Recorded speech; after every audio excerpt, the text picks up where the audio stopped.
UK. On DAB+, on your smart speaker, on your smart TV, and on your side. This is Talk.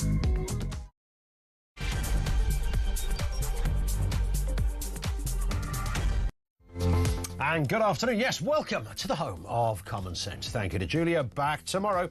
Now, more than 500 migrants crossed the channel yesterday. Numbers could get up to around about 700 when they're fully crunched. Keir Starmer, of course, was unveiling his crackdown on immigration at the time, insisting he was taking back control of our borders. You can't make this stuff up. Can I just throw a simple question out there on this very point? What is the bigger issue, channel crossings or so-called legal migration? For you, what is the bigger issue? Our lines are open on that. Meanwhile, neighbours described hearing a loud bang before a fire broke out at the Prime Minister's £2 million London home, with a 21-year-old man arrested over suspected arson. We'll have more details on that. And here's a disturbing one. More than 400 ISIS jihadis have returned to the UK without facing any kind of justice at all, according to a bombshell new report. These are these half-wits that went off and went, yeah, I'm going to go fight the enemy, being the country you've just come from. I'm going to fight and I'll act on behalf of the ISIS boys, and then walk back in, no questions asked. How has this happened? Everything you need to know, all the breaking news right here on Talk. 0344 499 1000. So hundreds of migrants crossed the channel in small boats over the course of yesterday, as Keir Starmer stood in Downing Street promising to take back control of the borders. It's sort of beyond parody when you look at these kind of numbers. 700 we're looking at as it gets more precise. They take it, there's a couple of days lag as they try to work it all out. But the number everybody seems to have settled on, and not without precedent, of course, is around about 700. I got this message, by the way, this morning from somebody called Shay Godiva, who says, and presumably that's a little play on the moniker of Argentina's greatest Marxist revolutionary.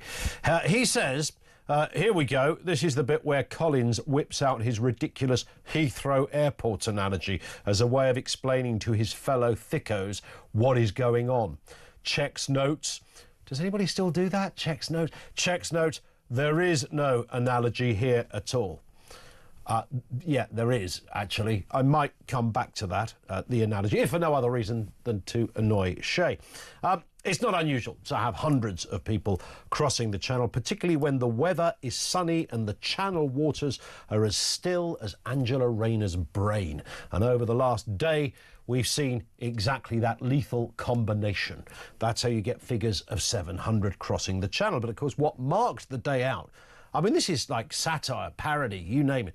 What marked the day out was that as this was actually happening, the very day that these boats were coming across, Keir Starmer decided to give his big speech on immigration. This is the speech where he's been accused of going full-on Enoch Powell. This was Starmer's big moment to finally lay it on the line, talk straight to the nation, get strict, take no prisoners, be bold and robust.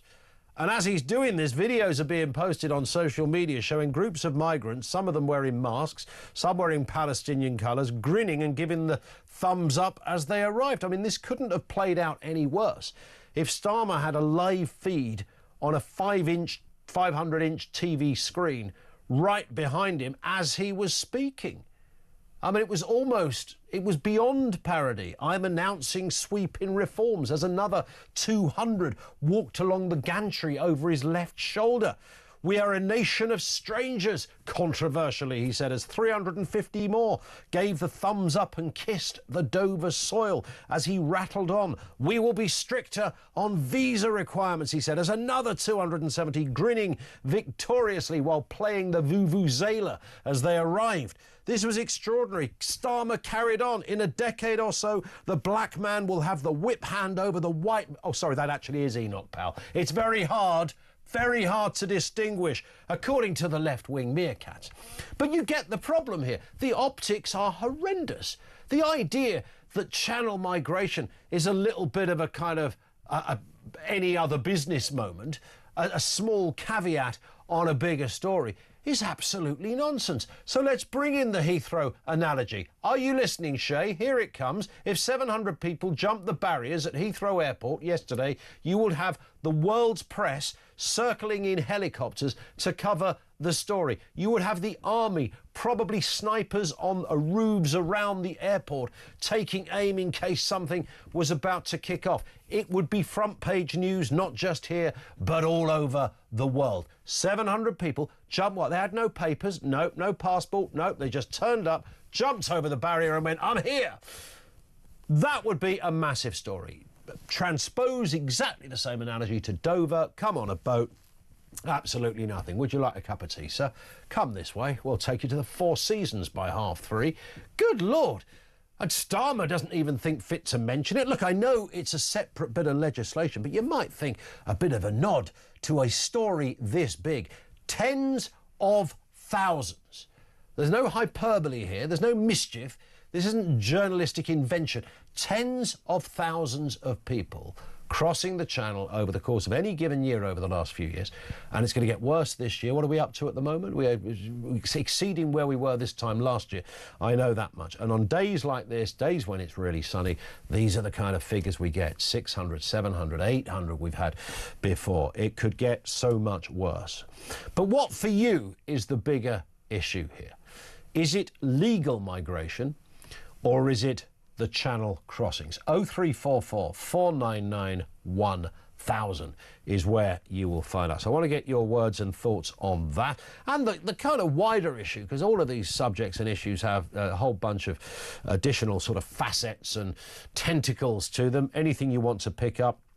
And indeed, you might have spent the last day trying to sort of digest the curious speech from Keir Starmer. I honestly think I know what he's trying to do.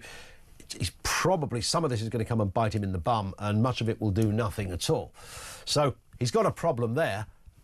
The big problem, I believe the bigger problem, is on the channel. Well, I hear people go, well, it's not the same numbers, right? Because, you know, it's not the same amount of numbers. Well, in a week on Thursday, I think it is, we get the new net migration figures. Could be around about 350,000. That's a big drop from the almost million it was just 2 years ago. We do have some level of control over that. If our channel numbers are getting into the channel crossing numbers, are getting into the 50, 60,000s, then don't anyone tell me that is not a significant number, that that's not something that is pretty darn huge. But it's largely ignored, and it's blown away by this curious, bizarre, vacuous platitude of smashing the gangs. OK, smash the gangs. While you're smashing them, can you sort this situation out, please? 0344 499 1000. Let's get a word on this and the other big stories of the day. Isabel Oakeshott is, of course, Talk's international editor with us now. Isabel, good afternoon to you. Good afternoon. It's really hard, isn't it, to say which is more important, because obviously in numbers terms, the legal immigration vastly outweighs what's coming across the channel. But there is something incredibly triggering to voters about the spectacle of these people coming over in small boats. And as Nigel Farage was saying on Mike's show earlier today, what's even more galling, I think, for voters is that these boatloads seem to be getting increasingly aggressive. You know, the young men that are coming over are behaving in an increasingly cocky manner. If you cast back a few years, and I've followed this story very closely since basically they started coming over, and, you know, the arrivals would come under cover of darkness, or, you know, rather surreptitiously, they'd run onto the beach hiding. You know, they didn't really want to be seen.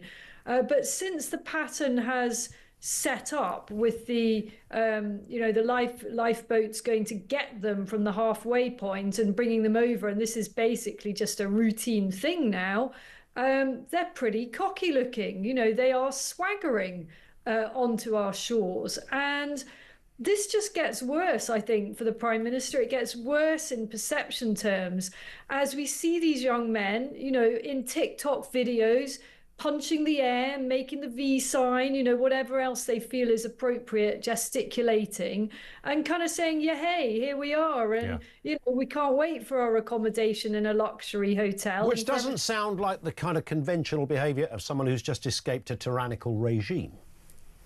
No, it sounds like the victorious behaviour of people that have, quite understandably, shown a good bit of initiative, and they've heard that Britain is a pretty free ride. Yeah. And so they've decided to make that calculation. They've cobbled together the money. Quite how, we don't know, because whatever it is, 3,000, 1,500, whatever it may be, it's a lot of money. It's a few quid.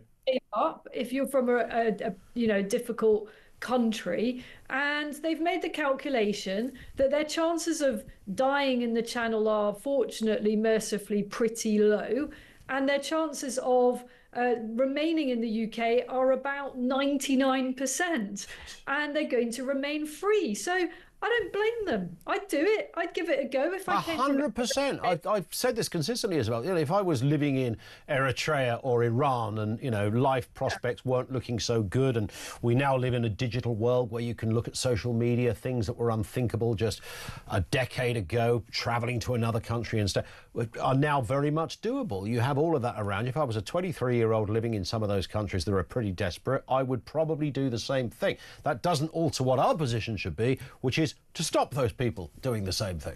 Exactly that. And I think it doesn't matter how successful Starmer is on reducing overall immigration, net migration, as he pledged yesterday, without any targets, without any yardstick by which we can really judge him. It doesn't matter how successful he is on that. If the boats keep coming, voters are going to issue a very, very damning verdict. Now, I don't think he's going to be very successful at all on bringing down overall net migration, though they sure as hell are going to try to do whatever they can to make those figures look better. But I'm really very pessimistic that the small boats are going to stop, because he isn't prepared to do what it takes to stop it. We know that. There's only two things that are going to stop it. Forget the vile people smuggling gangs. Forget that. The only things that are going to stop it are either pick up safely and take back, or detain and deport. Detain immediately on arrival. They go into a very secure facility and they are deported in short order. Unless you're prepared to do that, this is just going to keep coming. 100%. Just another offshoot of yesterday, Isabel. I thought it was fascinating, although not surprising, that there are contingents of the Labour Party that are accusing Keir Starmer of going full-on Enoch Powell on this, which I thought was just hilarious, really. What a curious analogy. But nonetheless, that is what's going to stick from that contingent of his party. We live in a really strange world at the moment. It doesn't surprise me that John McDonnell and others would say this kind of stuff, but say it they did. Isn't it funny? I mean, I actually thought it was almost a bit convenient for Downing Street, because, for those of us on the right, that speech was really wet. I mean, it was pretty lame. So to have a bunch of lefties coming out, shrieking about it being That's their version of right wing, yes. Yeah, Enoch Powell and all of that. I thought, well, maybe that suits Downing Street quite well, because it makes it sound as if they're picking a fight with their own party. It makes it sound like they've been an awful lot more robust than they have. Yeah. It just so happened that there was a clause, a little phrase in the speech, which I actually thought was the best phrase, where Keir Starmer said, we're in danger of becoming a country of strangers. And I wasn't familiar with that phrase. I didn't know that it actually something very similar appeared in the Enoch Powell speech. No, I didn't. The jury's out as to whether the person who wrote the speech knew that. I actually thought he's exactly right. Except that it's not that we're in danger of becoming that. We already are in many parts of Britain, communities of strangers, or not communities at all. And yet, there's all this shrieking and wringing of hands and so on. But none of it is going to change much. And that's why Labour's not going to come under any less pressure on this anytime soon. Indeed. Let's have a listen to Kemi Badenoch. This, of course, after Keir Starmer had made that big speech yesterday, she proceeded to post this on X. We need to make the wider case on immigration. We welcome migrants. Should immigration be reduced? Well, I don't believe in numbers and I don't believe in salary gaps. We've always welcomed people to work in this country. We could get a more positive route which didn't take us into the place of, numbers or quotas or, you're only worth having it. You can earn a certain amount of money. What about foreign nationals living in the UK? Should they get a vote? I would like us to look at that. The Labour Party's been a bit scared of making the positive case for immigration for quite a number of years. I think we need to turn that round. The whole of the United Kingdom is better because of immigration. So yes, I believe in this. I believe we need to reduce immigration significantly. It's a beautiful contrast, and fair play to Kemi Badenoch for getting her team to put that together. Although, of course, her party can't really claim to have any great authority in this area either. But it's interesting to see it all laid out in montage form, Isabel. I mean, that is absolutely cringe, isn't it? Time and time again, he made it clear he doesn't believe in, as he put it, in numbers. Well, I actually remember him saying that in the run-up to the election. I think a number of shadow cabinet members were put under a lot of pressure by the media, rightly so, to say, are you going to bring down immigration? And if so, what kind of threshold? And none of them would say. And I had a real bee in my bonnet about that in the run-up to the election last year, because it was quite clear that key members of Keir Starmer's team had no intention whatsoever of putting their heart into this, because in their hearts they actually want kind of basically no borders, free movement of people. And there you see Keir Starmer saying exactly that. So are we really to believe that 9 months in, just after an election in which he's gone absolute, walloping from voters on this issue, that he's fundamentally changed his mind, or is he just trying to save his skin? Yeah, spot on. And of course, he's just one of those senior Labour figures, because Yvette Cooper, Rayner and others all had similar things to say half an hour ago before this big announcement yesterday. You can only imagine the fallout behind the scenes on this stuff. Isabel, stay with us. Isabel Oakeshott, Talk's international editor, with us looking at the big news stories of the day. We'll have more in a few moments' time, including that extraordinary story of 400 ISIS jihadis returning to the UK. So these are people that went off to fight for ISIS against us mostly, and then just walked back in with anyone so much as saying a word. Curious times. Range Rovers being stolen and sent to Africa, and the spy scales being launched by the NHS. Interesting times. This is Talk.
I put it in writing, and they basically replied and said, we can't remove him out of your theatre, but what we can do is we can cancel your surgery, we can move you to a different doctor with a different consultant at an unknown date. And I couldn't believe it. I said, well, you're prolonging my pain now because it needs to be done. It's like an emergency. With endometriosis, it's all over my bowels. It was a big operation. It joint case for the colorectal team. A lot of organisation went in. They just bypassed all that. Across the UK, on DAB+, on your smart speaker, on your smart TV, and on your side. This is Talk. This is Talk 0344 499 1000. Isabel Oakeshott is with us. Big stories of the day, including this one, Isabel. I was staggered to read this following Keir Starmer's landmark speech yesterday. It could be possible that Labour have changed their tune on immigration, or maybe not, because we heard that hundreds were crossing the channel. Oh, sorry, I do apologise. That was my cue from the earlier story. I thought, hang on. This has been written in a really good way. I'm going to give a bit of a build-up, bit of a background, and then bang into the next story. I should have said this. A damning report has found that more than 400 ISIS jihadis have returned to the UK without facing any justice. And it's worth reminding ourselves what Rishi Sunak had to say on this. This is him speaking in January 2024 on this issue. Have a listen. The extremist's own press release said, and I quote, the Hizb ut-Tahrir legal team led by Keir Starmer. Now, I know he doesn't like talking about them because they've been a client, but when I see a group chanting jihad on our streets, I ban them. He invoices them. Well, it was a nice line, but we're still left with the irredeemable reality here that 400 people went off to fight for ISIS and came back in without so much as anyone asking a question.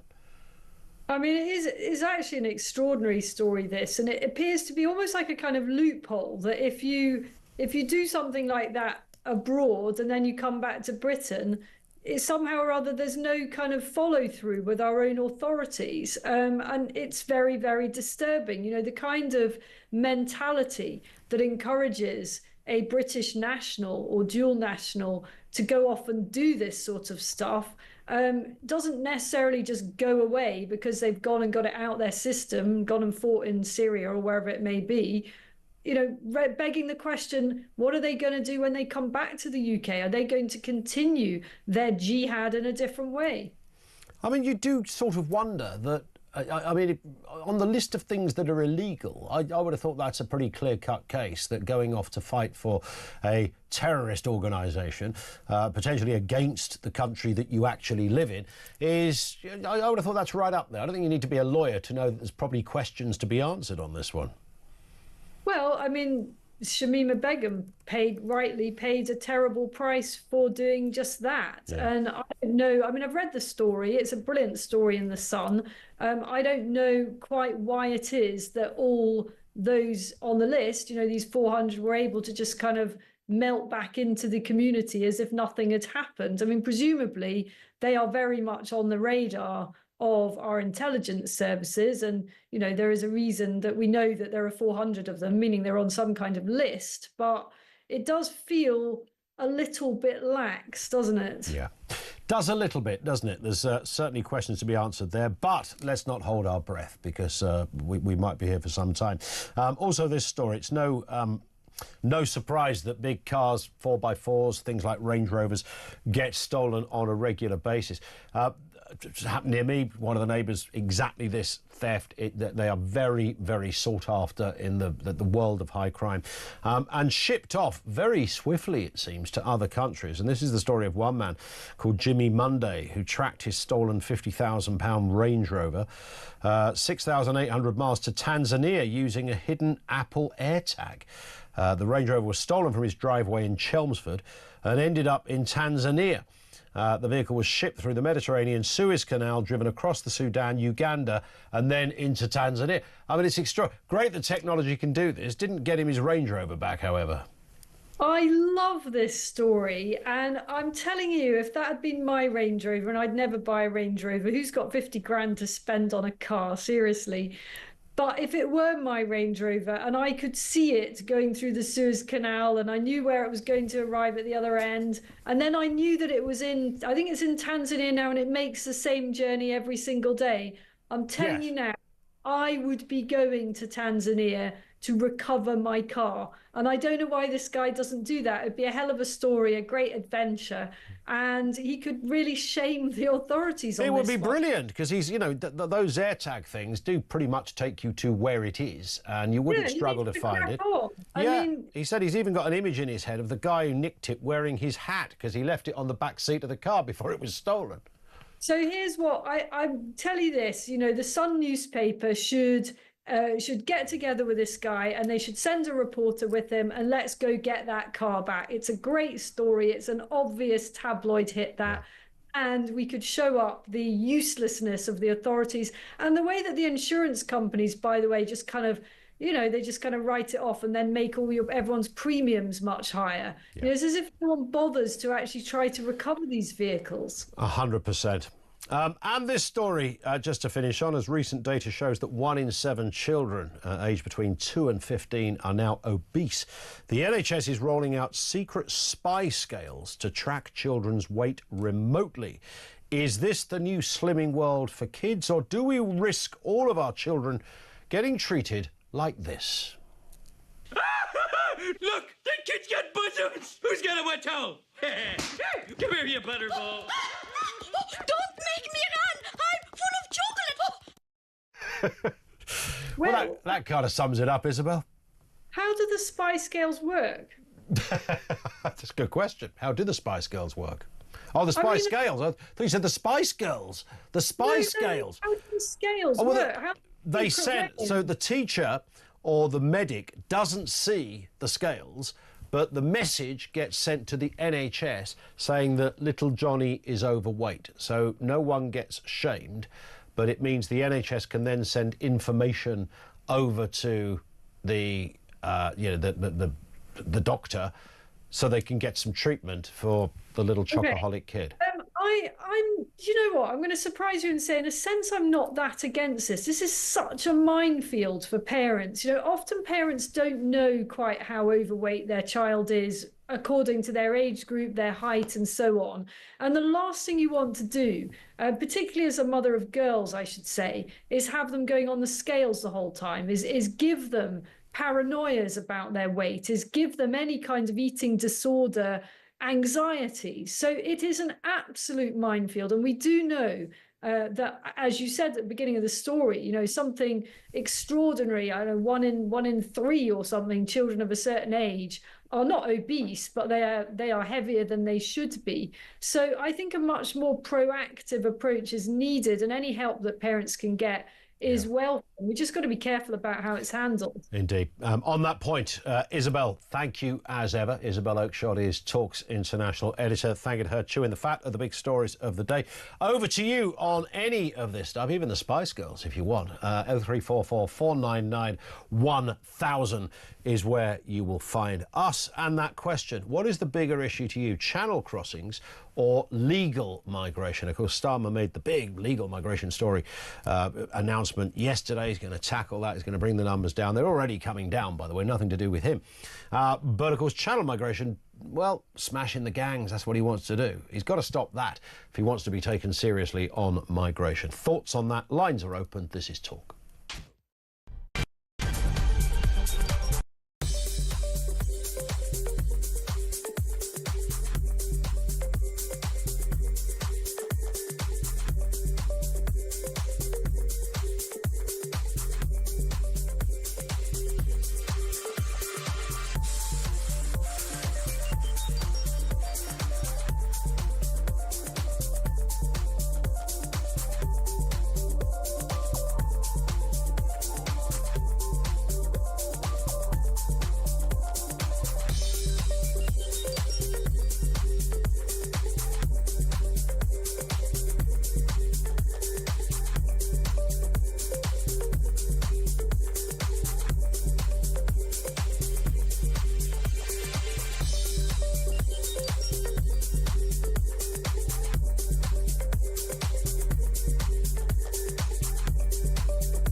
the UK.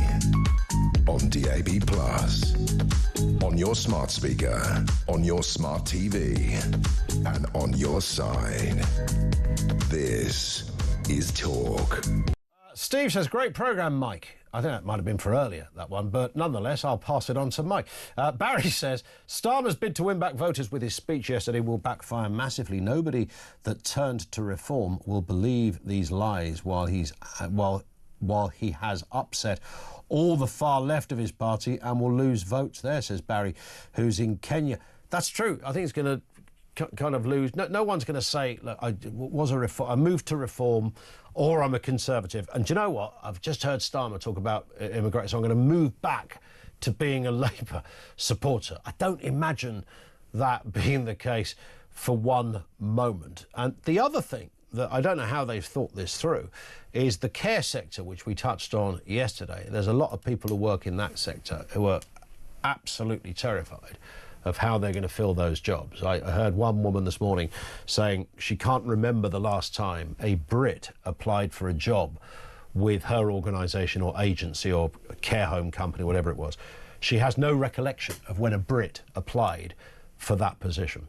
And it's migrant labour that has allowed her to work, and it's getting harder by the day. And now it's going to get even harder, of course, because of the visa thing. So it's the point is fine, but how do you fill those jobs afterwards? It's going to be an interesting time in the next couple of years when it comes to migration. We're still waiting, of course, for those official figures of how many crossed the channel. Thought to be around about 700 people arrived on boats yesterday, and many of them, this is the bit you couldn't make up. I mean, it really is.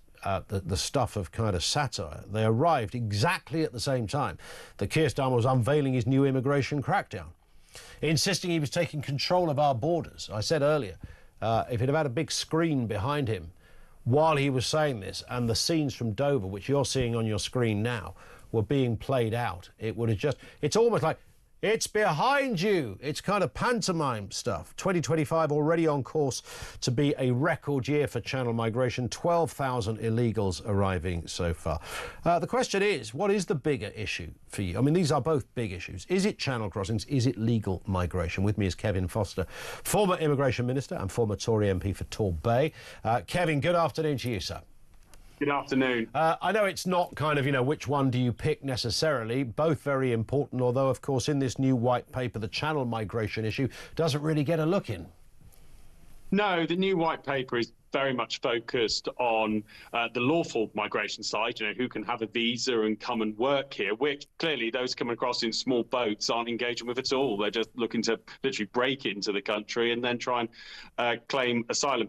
There's some comments in it around things like redefining the Article 8 right to a family life and how that's interpreted under the ECHR. Well, I'll wish them good luck with that, given some of the decisions we've seen from the judiciary recently, the infamous chicken nuggets case, for example. But this isn't going to directly affect small boats issues at all. It might make it slightly longer for some people to get permanent residence, but that's a pretty minor point. Of course, one of the uncomfortable issues, I suppose, for your party, and I don't know whether you're still a member of the Conservative Party, you were very loyal at the time, you served under Johnson, you served under Liz Truss, of course, is that people will always point the finger and go, well, hang on a second, Boris Johnson was, truth be known, was quite open to immigration and nothing happened under the Conservatives, particularly with channel migration, Kevin. Well, I wouldn't say nothing happened. I remember us drawing up the Rwanda plan. I can also remember us bringing in changes, for example, to have scientific age assessment tests for those claiming to be children, because we've all seen examples of people who are probably as old as I am trying to lie that they're under 18 and trying to game the system. So, and by the way, that's a requirement Labour's now about to remove for all the rhetoric we had yesterday. And legal migration went to a level, particularly the skilled worker system in the back end of our administration under Rishi Sunak. We saw very high numbers of people applying. Boris in 2022 had the issue of Ukraine, which I think there's very few people who said we shouldn't have taken Ukrainians into the UK. But I think where people are angry is seeing that the care worker system was clearly abused, certainly in 2023, when we have more dependents than actual workers arriving, and the ongoing situation in the Channel. Because at the end of the day, if you can't enforce an immigration system, then whatever rules you have, people are still going to end up being here.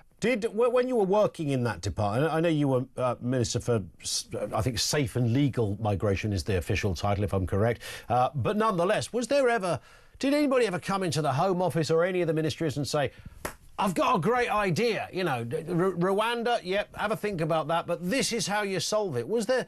I mean, I'm sure, I remember talking to, I can say it now, the permanent secretary at the Home Office, and he was saying, we're at this all day trying to solve the problem.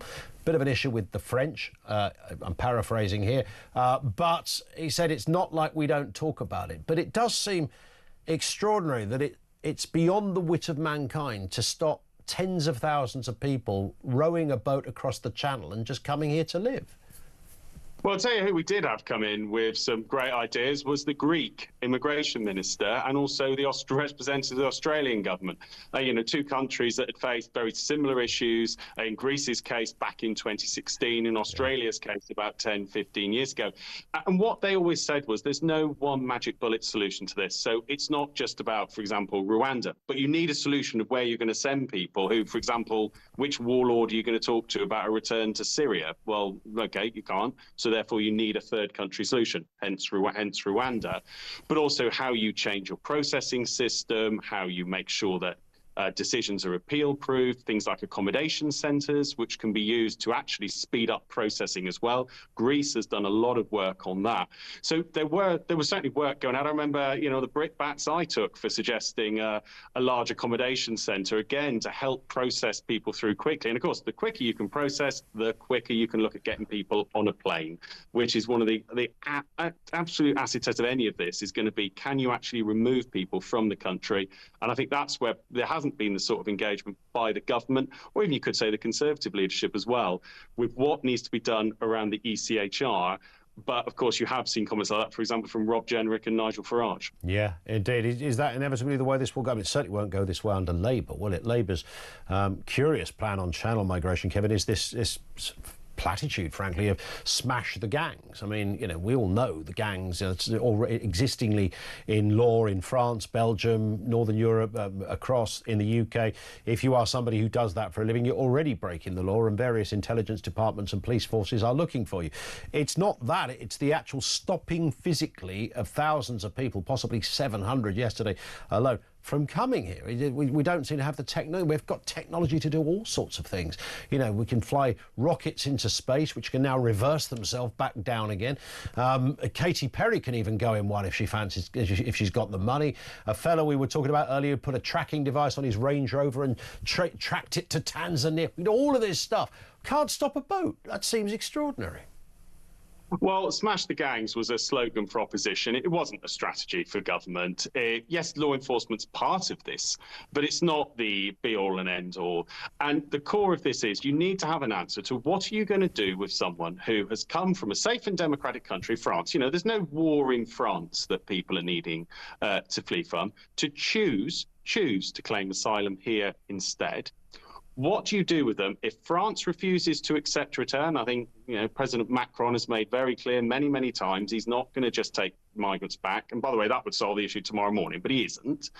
And if you can't return them to a country like Afghanistan or Syria or other countries that either we couldn't deal with the administration there or they just flatly refuse to take return to their citizens, that's where you need a solution like Rwanda to remove people from the country. Because actually, if they're thinking of whether to pay a trafficker, if they see planes flying off to Rwanda, if they see people being returned, so, for example, Rob Jenrick did some great work around Albania. We had an issue with small boats coming with occupants from Albania about 3 years ago.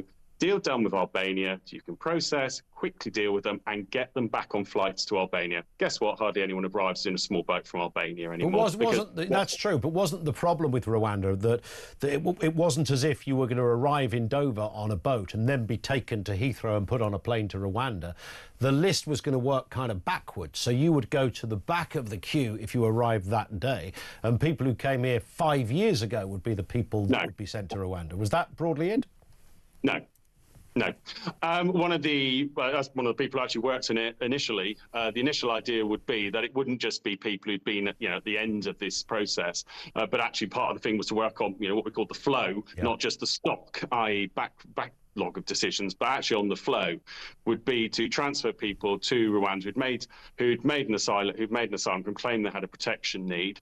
And therefore, Rwanda would say, as a safe country, that it could meet that and deal with it. And by the way, Rwanda is an expert in refugee resettlement. They work with the UNHCR on this as well. So it wasn't just a random country picked.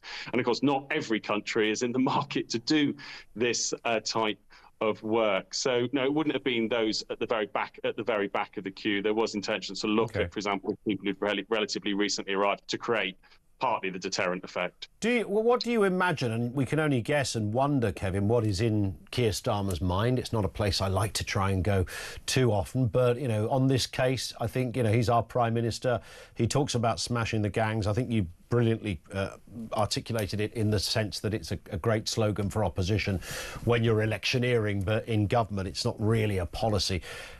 Do you think there's any plan in Downing Street to sort out channel migration? Is there anything, in that bottom drawer that Starmer or Cooper are going to pull out and go, hey, the eureka moment, we've sorted it?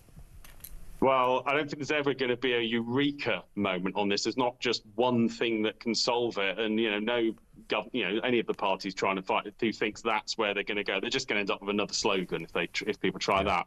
But I think what will be in Keir's mind is, they spent 14 years in opposition, and within a year, we can see their poll ratings. The only way of making the Conservative Party's recent local election results look good is put them next to Labour's. Mm-hmm.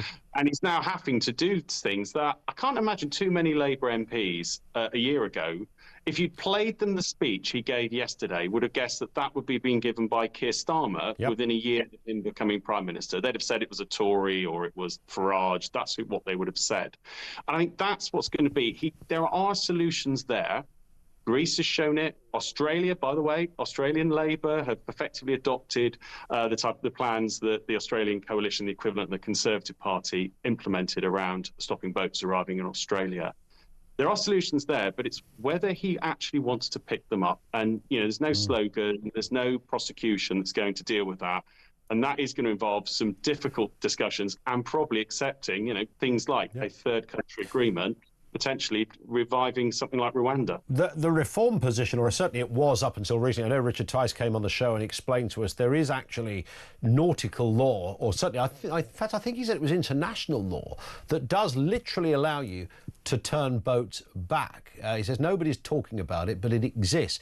That must have crossed your desk or a colleague's desk at some point. If such a law is there, then that would have surely come up at a meeting at some point. Yeah, there's a range of law of the sea. One of the key ones is, of course, you can't just leave someone to drown in the middle of the sea, and that, of course, then obliges ships nearby to come to the help, which is some of what is the issue, part of the issue here. And none of us would see that as the solution. But for example, our territorial waters are next door to each other. There isn't a gap in the way perhaps there was between Australia and Indonesia. And yes, we did look at numerous options for tactics in the channel itself. But, you're talking about the world's most congested shipping lane. You're talking small, flimsy boats, which are not particularly rugged. And the prospect, we did have incidents of people literally dangling toddlers over the side of these boats. This is a pretty ruthless trade. These aren't people who are just going to sit there whilst you quietly tow them back to France. That just isn't going to happen. You need to be prepared for all eventualities. It was looked at, but ultimately you've still got people in the sea. What do you do? If France specifically ruled out us operating in their waters, because actually the best place to do a pushback would be right by the French beach, of course, and before they enter into deep waters. So it did enter our mind. We did look at it, but there's a lot of very practical reasons why it would be very difficult, near impossible to do. Whereas things like being able to get people out, returns, people seeing planes departing would have the effect you were looking for. Listen, Kevin, very thorough stuff. Great to have you on, sir. Thank you. Kevin Foster, former Immigration Minister. It was interesting to get a little peek behind the scenes there of what was discussed. I think that last point is going to rattle around, certainly in my head, for a bit. We looked at those options. There are no options to do the literal turnaround in the sea. And I know, great, we all sit there as armchair Home Secretaries or Prime Ministers go, well, you could if you wanted to. You could, of course, I was thinking about this yesterday, you could say, well, OK, we just arrest everybody who arrives on a boat and then they go onto a bigger boat, like a, sort of P&O ferry type boat, and then you just sail back to France and you drop those people off. But, of course, the French would then stop that boat docking, I would imagine. They'd say, no, you can't dock here. So you'd end up in sort of no man's land. That could happen once, and then they'd scrap it. I don't know the answer. It was interesting to hear that the nearest they got over there at the Tory party was Rwanda, but it was never put into action. I don't know whether that would have been because of the European Court of Human Rights. I can only see this horrendous. If Rishi Sunak had won the election, or if he postponed the election till autumn from July last year, and Rwanda had begun, and they deported 30 people here, maybe a couple of weeks later, another 40 people. At the same time, the 700 arriving on the... That would look worse for Rishi Sunak than deporting no people at all. At least if he deported none, he could go, well, we were scuppered by, I don't know, left-wing lawyers or whatever he would say.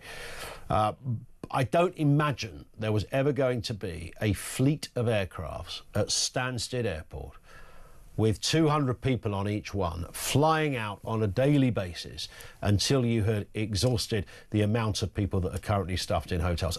That was never going to happen. I don't know why that was never going to happen, but I don't think it was. With all of that in mind, and the severity of what we're dealing with, undocumented young guys coming to this country who I'm sure most are very nice to their nan, and, if they live next door to you, they probably put your bins out for you. But we don't know that because we don't know who the heck they are. That has to be a flag for anyone, whether you're a left-wing government, right-wing, whoever you happen to be. You have to go, that's a bit weird, isn't it? Well, we don't know who you are. You just came across from potentially some countries that, are maybe a little bit dicey. Most of the time, these people are not coming from Switzerland, for goodness sake. So you have to look at that. And, of course, you would scratch your head. So based on all of that, what to you is the most pressing issue? What is the bigger issue? Channel crossings or legal migration? 0344 499 1000.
I think the whole conversation has changed. Some of us have got scars on our backs from fighting for this stuff for years and years in which it was not just unfashionable, but completely taboo to be aggressively questioning and challenging the scale of uncontrolled immigration. Those of us that have been at the forefront of this political debate have been called every name under the sun, and that's fine. We're used to it. You stick your neck out, you've got to be ready.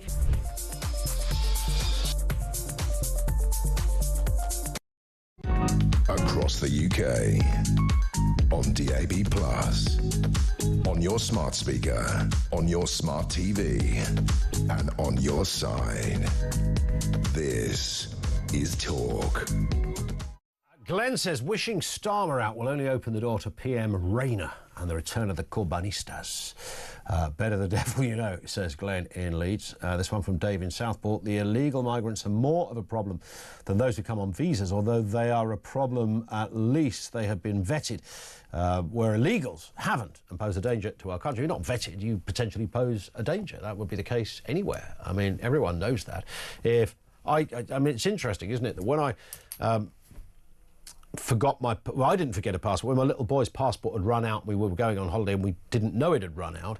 I got into a conversation in the pub about a week later with a couple of mates, and I was saying, annoyance of the passport, and it's terrible. If I forgot my passport when I turned up to go on holiday, they wouldn't go, don't worry, you're in the system. They'd, tap into a database. They wouldn't do that. I wouldn't be able to go on holiday. And one of the guys there, who is an ardent lefty, was like, well, they don't know. You could be a terrorist. It's like, OK, but you wouldn't say that when 601 people, which is the official number, by the way, turned up yesterday on boat. You don't say that about them. But that is absolutely the calculation you should have to make. Derek's in Manchester on this point. What are you thinking, Derek? Good afternoon. Good afternoon, Ian. Well, what I'm thinking is that both sets are just as important as each other. For a start, the so-called legal migration, it was never needed and certainly never wanted by the British public. And at the end of the day, all it was there for from day one was to subsidise the bosses in this country, so they didn't have to pay a decent wage and drive Britain's wages down to a ridiculous amount, what they're living on now. I mean, years ago, I remember my dad going out to work. My mother didn't have to work. She chose to work at a later date when all the kids had grown up. Same as our house, yeah. Yeah, she didn't have to work, but because my dad's wage covered to pay the mortgage, to pay for us all, and nowadays you've got families, they can't even afford to have children and get married because they can't even get the foot on it because the wages have been driven down to such a ridiculous amount. 100%. And that is all because of the legal immigration. And you've just had a gentleman on earlier, I'll call him a gentleman, he's a lord as well, Peter Lilly, who actually stated that when Cameron, because he was asked why Cameron didn't put a block on it, and they said because he'd heard a speech by Tony Blair. Oh, what the hell did Tony Blair have got to do with the Tory party? Well, the trouble is, they don't seem to get it, the political classes, because it sort of suits them in a weird way. Yeah, but also, obviously, the illegal ones, I mean, they are by definition. They're illegal. They're criminals. They broke the law to get into the country, and we just let them, Yeah, but here's the problem with that, Derek. Once they claim it's not illegal to claim asylum in a country, so you're never technically... It's illegal to come here through several safe countries. But that might be not everybody's idea of preference, but it's not illegal to come to a country and say I'm claiming asylum. So you might... Of course it's not, but that's all right. That's all right. If I turn up in France without a passport and say I'm claiming asylum, that's not illegal. No, I know it's not. I'd have a very bad case, but... The thing is, unless the Isle of Man starts persecuting people, or Northern Ireland starts persecuting people, or France starts persecuting people, then we can't possibly have a single genuine asylum. 100%. It's a great call. Derek, thank you. And I'm not defending, by the way, the fact that it's not illegal. That's just the law of the land. It can look illegal, and you can say, well, there's a moment, surely, when you're crossing the channel, you might suspect it's illegal, but in the letter of the law, the minute you say, I am claiming asylum, you're not required to have a passport with you in order to claim asylum. That's the international law of the lands, as it were. Ben's in Essex. What have you got for us, Ben? Good afternoon. Good afternoon, Ian. How are we doing? Good as gold. What are your thoughts? Yeah, good. I kind of agree with what that guy was saying. And we've got a real issue in this country, and I understand the asylum thing, but anybody that comes into our country, our border, our land, there should be a firm due process. I mean, if you're going to come in and you're going to claim asylum, we still need to have a firm hand on this because, again, otherwise if we're soft on this, and I know the European... Why would anybody see it as controversial to be tough on people coming to your country? That's surely that's straightforward stuff, isn't it? I mean, it's like having traffic lights on roads. It's like makes sense. Exactly, and this is where Starmer's digging a big hole for himself. And I don't think anybody in this country would grudge being hard on people or say that people that come in without a passport, you are effectively illegal. If you're claiming asylum, there should be a tick list or a due process where, you either can come in through a process or you just go back. Yeah. And it needs to be tough because at the minute it's, come in, and but it's not illegal if they're claiming asylum. And it opens up so much nuance of what if and human rights and all of this. I mean, I would go as far as to say, we're supposed to be a democracy, and we need to stand firm in our values and what we stand for in this country. And anybody that's coming in has to, abide by that. Yeah. Otherwise, we don't become a country anymore. Well, indeed, and this is where, and we've kind of, I don't know, because of a strange groupthink and the sort of merging of left-wing and right-wing in terms of, Conservative and Labour, I should have said, rather. This sort of belief that, we don't do things like, we don't get rid of people who shouldn't be, we have a different way. I don't know who said that. I don't know where that came from. It's perfectly reasonable, if somebody shouldn't be in your country, to remove that person from your country if there is no good grounds. And the grounds and the options you have legally are quite wide. So you've got quite a good chance, a more than average chance of ending up getting the green light to remain. Listen, Ben, I've got to move for no other reason than time. This comes in from John, who says the channel crossings are far worse because they are dumping their passports and documents. I don't even think they're dumping. I don't even think they come with them these days. They are purposely invading our country, all fighting-age men. Starmer isn't interested in them. One here. L'Homme Ideal says the UK population currently consists of 0.055% that those come by boat, 17% of the UK population via structured routes. Which one do you think is more important to focus on? Well, if it's just the numbers game, then if that was the question, is it about numbers, then yes, you would concentrate on those that came through a structured route. But I don't think that's the question, certainly not the implication of the question in terms of what is mostly of interest to us. The fact that it might be fewer people, I don't think is the litmus test of what is necessarily the most urgent. But yeah, in an ideal world, both clearly have their merits. Our lines are open back after the news at 2 o'clock, which is coming next on Talk.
the UK.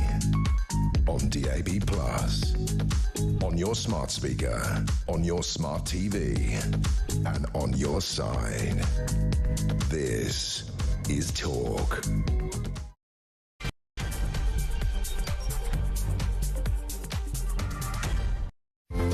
Yeah, good afternoon. Coming up on 3 minutes after 2 o'clock. Welcome back to the home of common sense. So, what are we dealing with here? More than 600 migrants crossed the Channel yesterday. This happened as Keir Starmer was unveiling his very strict immigration crackdown, insisting he was taking back control of our borders. It's beyond satire. You couldn't write this kind of old nonsense. Didn't stop the PM saying we're in charge, we know what we're doing, we're going to get strict and robust. No real mention of what was happening on the Channel. We're asking that question, by the way. What is the bigger issue, do you sense here? Channel crossings or legal migration? And the reason I flagged up that I think channel crossings is because legal migration you can do something about, and they are doing something about it, rightly or wrongly, or how they're doing it, but you can literally control it. Channel migrations you can't. Well, it seems you can't, because they're not. Meanwhile, neighbours described hearing a loud bang before a fire broke out at Prime Minister Keir Starmer's £2 million London home. 21-year-old man is arrested over the suspected arson. He remains in custody. We'll have more on that. And Marks & Spencer's has admitted customer data was stolen in that cyber hack that has so far cost the retailer more than £1 billion. No credit cards or passwords, etc., were involved in the scam. Details to come. Everything you need to know, all the breaking news right here on Talk 0344 499 1000. Gary says, I've no doubt Mr Tice has found a law that gives us the right to push boats back to France, but here's the problem. An awful lot of we export and import goes through French ports, and the French could make the passage of those goods nigh on impossible if we upset them. I think that's exactly, and I've made that very point before, you would end up having a war with the French. And if it wasn't a war, with tanks and guns, which I doubt, it would end up being some kind of sort of trade war. You know, you're not dropping off your goods here. We just won't let you in. That would be the problem. And he says, have I got this right? If thousands of Russian men started to cross the Channel on a daily basis, you are seriously telling me the current and past governments wouldn't have stopped them and the boats? It's easy. Stop the boats, says Andy.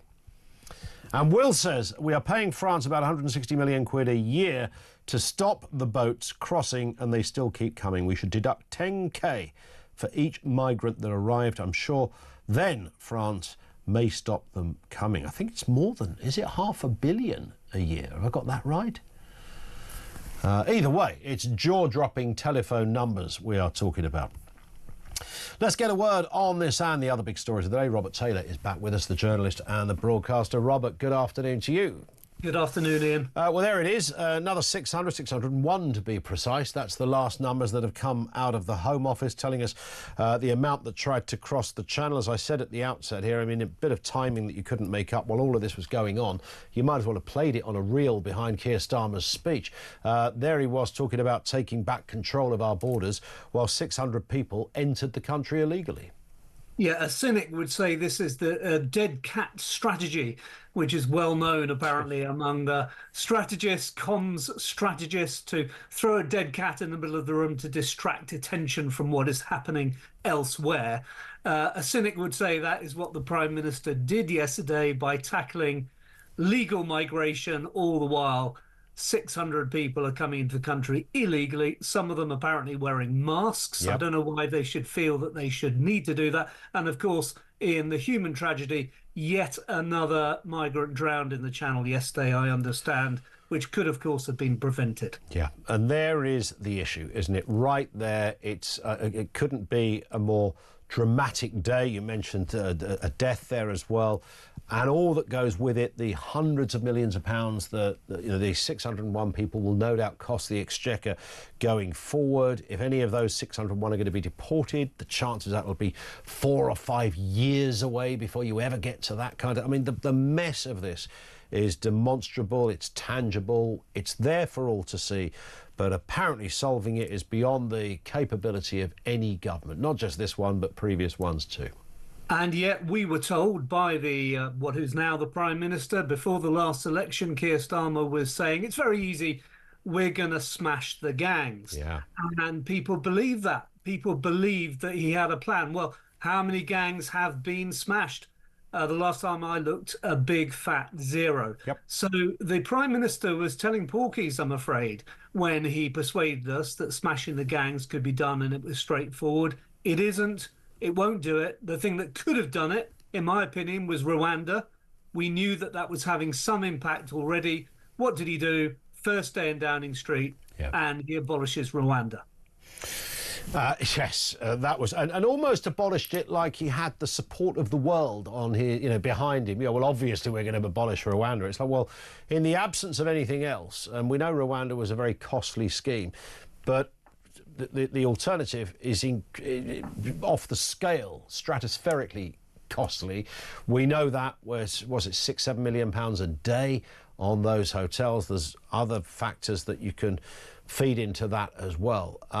That was the nearest, I suppose, we got to an answer, and it's not going to come back. So one would have to safely assume, based on what we currently know, Robert, that these 600 a day, 700, that's just going to continue for the next 5 years. It's going to continue, and of course we're getting into the summer season now where more boats come across. Yeah. So we're going to get those sort of numbers more and more. And they're coming in because they know we're a soft touch government now. At least with Rwanda, they knew that there was some sort of hostile reception. And I don't mean that in a kind of nasty way. I mean that in a life-saving way. The more people we can stop coming across the channel, obviously there's an economic priority for us and a security priority, but the more lives will be saved of people who are now drowning in the channel. It's interesting, you mentioned the phrase summer season. When we used to think of the summer season, we used to think, time for the deck chairs and Cannon and Ball are appearing in Blackpool. Now we think summer season, the channel's going to be full of boats. It's going to increase. It's interesting how that kind of mentally changes how we view these things. It's very, very sad, but I can think of no other way of putting it, in that let's put it like this, we're reaching peak season for channel crossings, and it's going to be a huge disaster. Just a brief word on this man arrested after fires at the house and flat linked to Keir Starmer. This is Mr Starmer's own family home, which he still owns, and another flat that is somehow connected to the Starmers as well. We don't know the details of this. We know a 21 man has been arrested. He's still in custody. What the intention was. Did the man even know whose house it... Blah, blah, blah. It seems curious that 2 homes linked to him. But I suppose, forget whether you like or don't like Keir Starmer. No politician, no MP. We had it with Rishi Sunak when I think the Just Stop Oil people legged it up onto his roof in his constituency home. This is not a good way of doing protest. This is absolutely terrible. Of course it is. And we have had 2 MPs killed, assassinated in the last few years. Going way back to my childhood, there's Airy Neve, who was one of Thatcher's boys, was killed in 1979. Ian Gow, I think, a few years later. Ian Gow, it does happen. It's awful. But it seems to me that the threats to MPs are getting worse. And I've said before that I think MPs don't help themselves by the language they use about each other.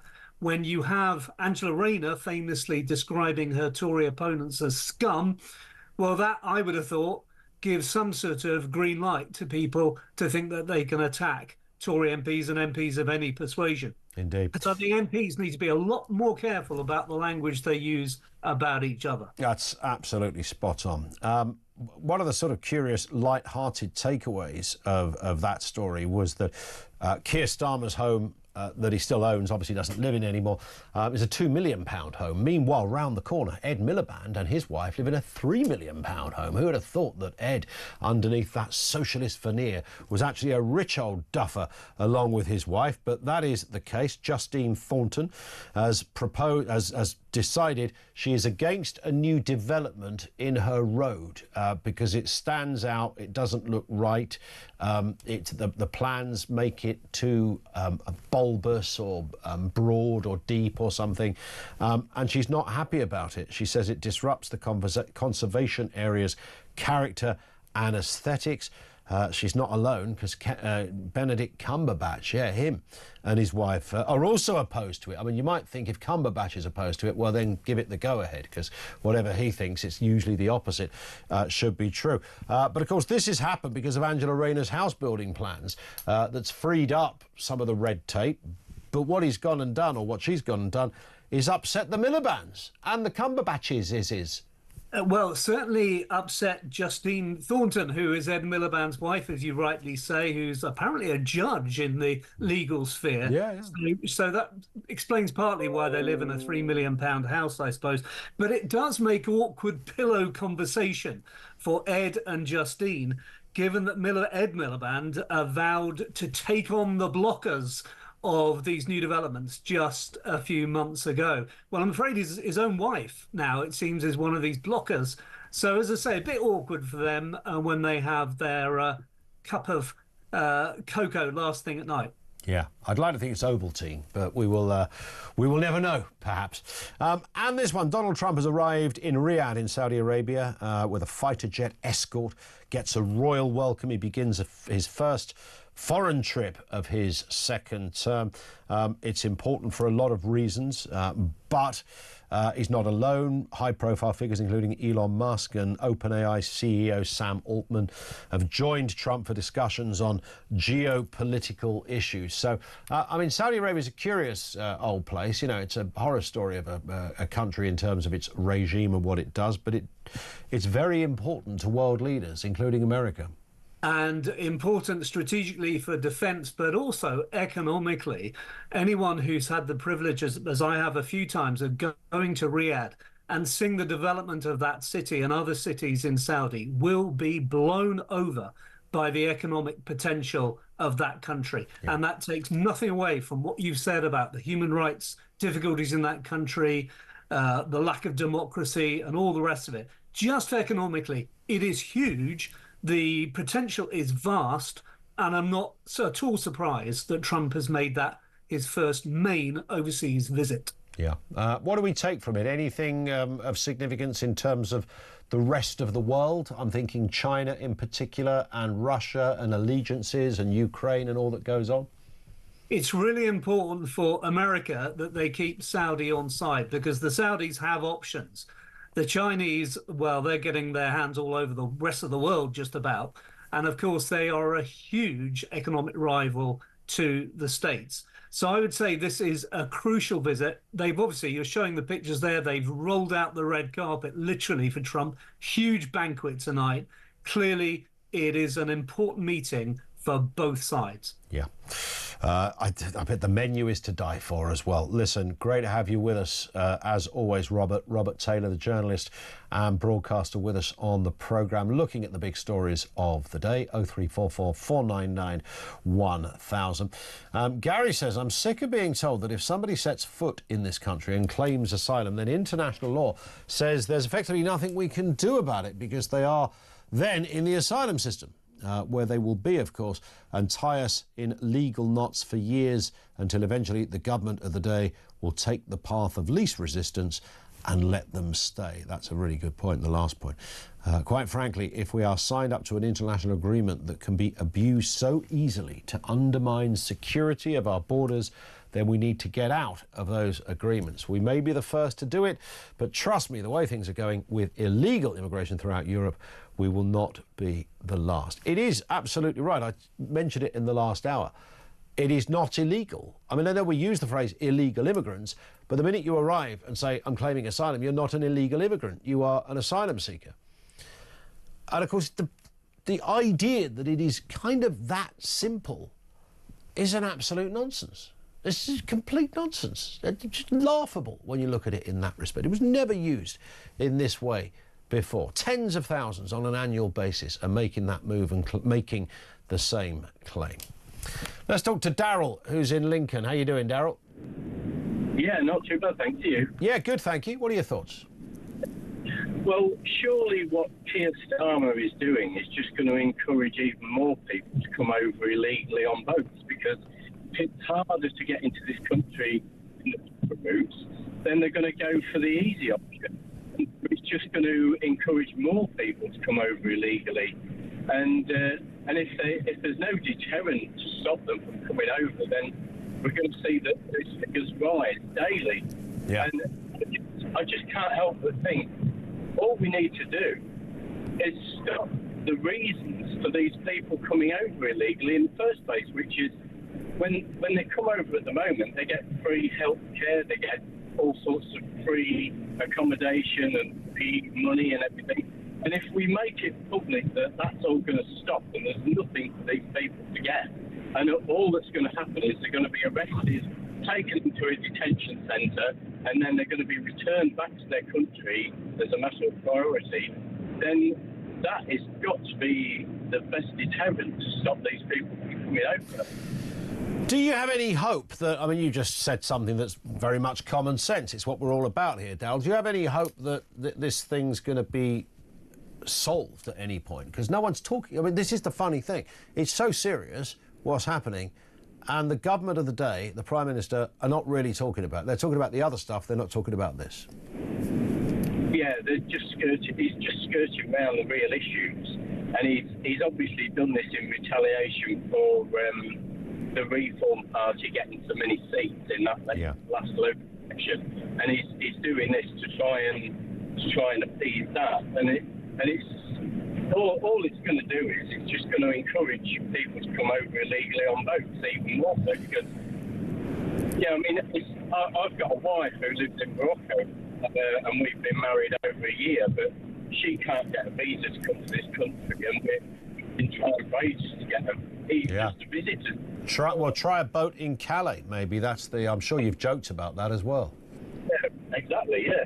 But, I mean, she doesn't even want to live here. She only wants to come and visit so that she can visit family and everything, but she can't even get a visa to do that. That's extraordinary. And if it's so hard for people to come in that way, then the only option is coming over by boat and to pay somebody to do it. Well, if they know that as soon as they land on our shores, they're not going to get anything at all other than get arrested, taken to a detention centre, somewhere like Scampton or somewhere that's converted airbase, and they're going to be kept as a prisoner in there, and until they're taken back to their own country again. Yeah.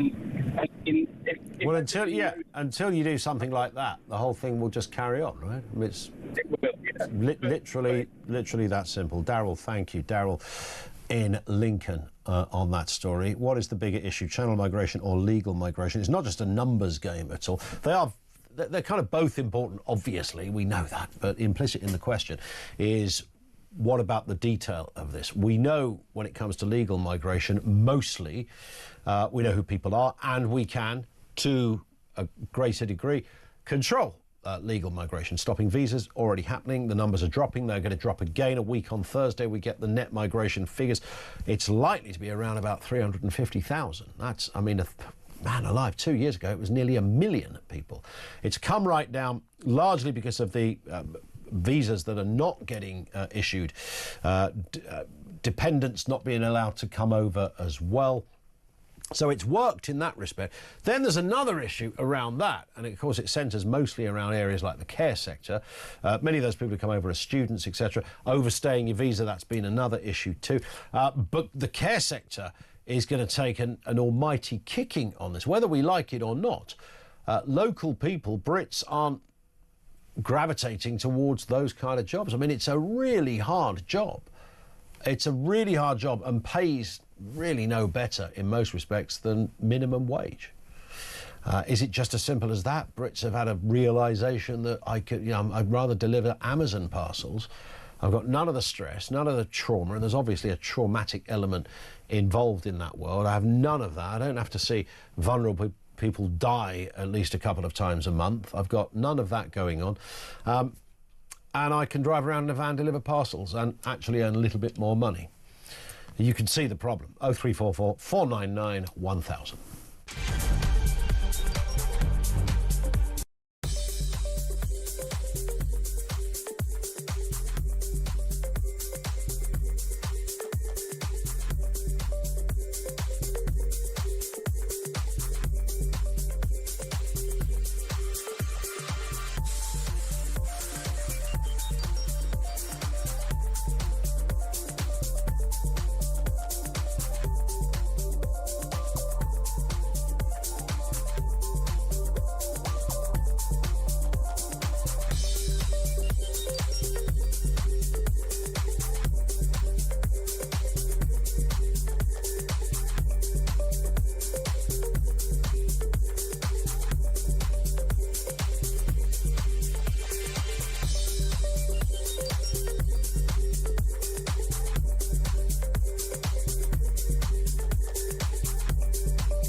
I think the whole conversation has changed. You know, some of us have got scars on our backs from fighting for this stuff for years and years, years in which it was not just unfashionable, but completely taboo to be aggressively questioning and challenging the scale of uncontrolled immigration. You know, those of us that have been at the forefront of this political debate have been called every name under the sun, and that's fine. We're used to it. You stick your neck out, you've got to be ready.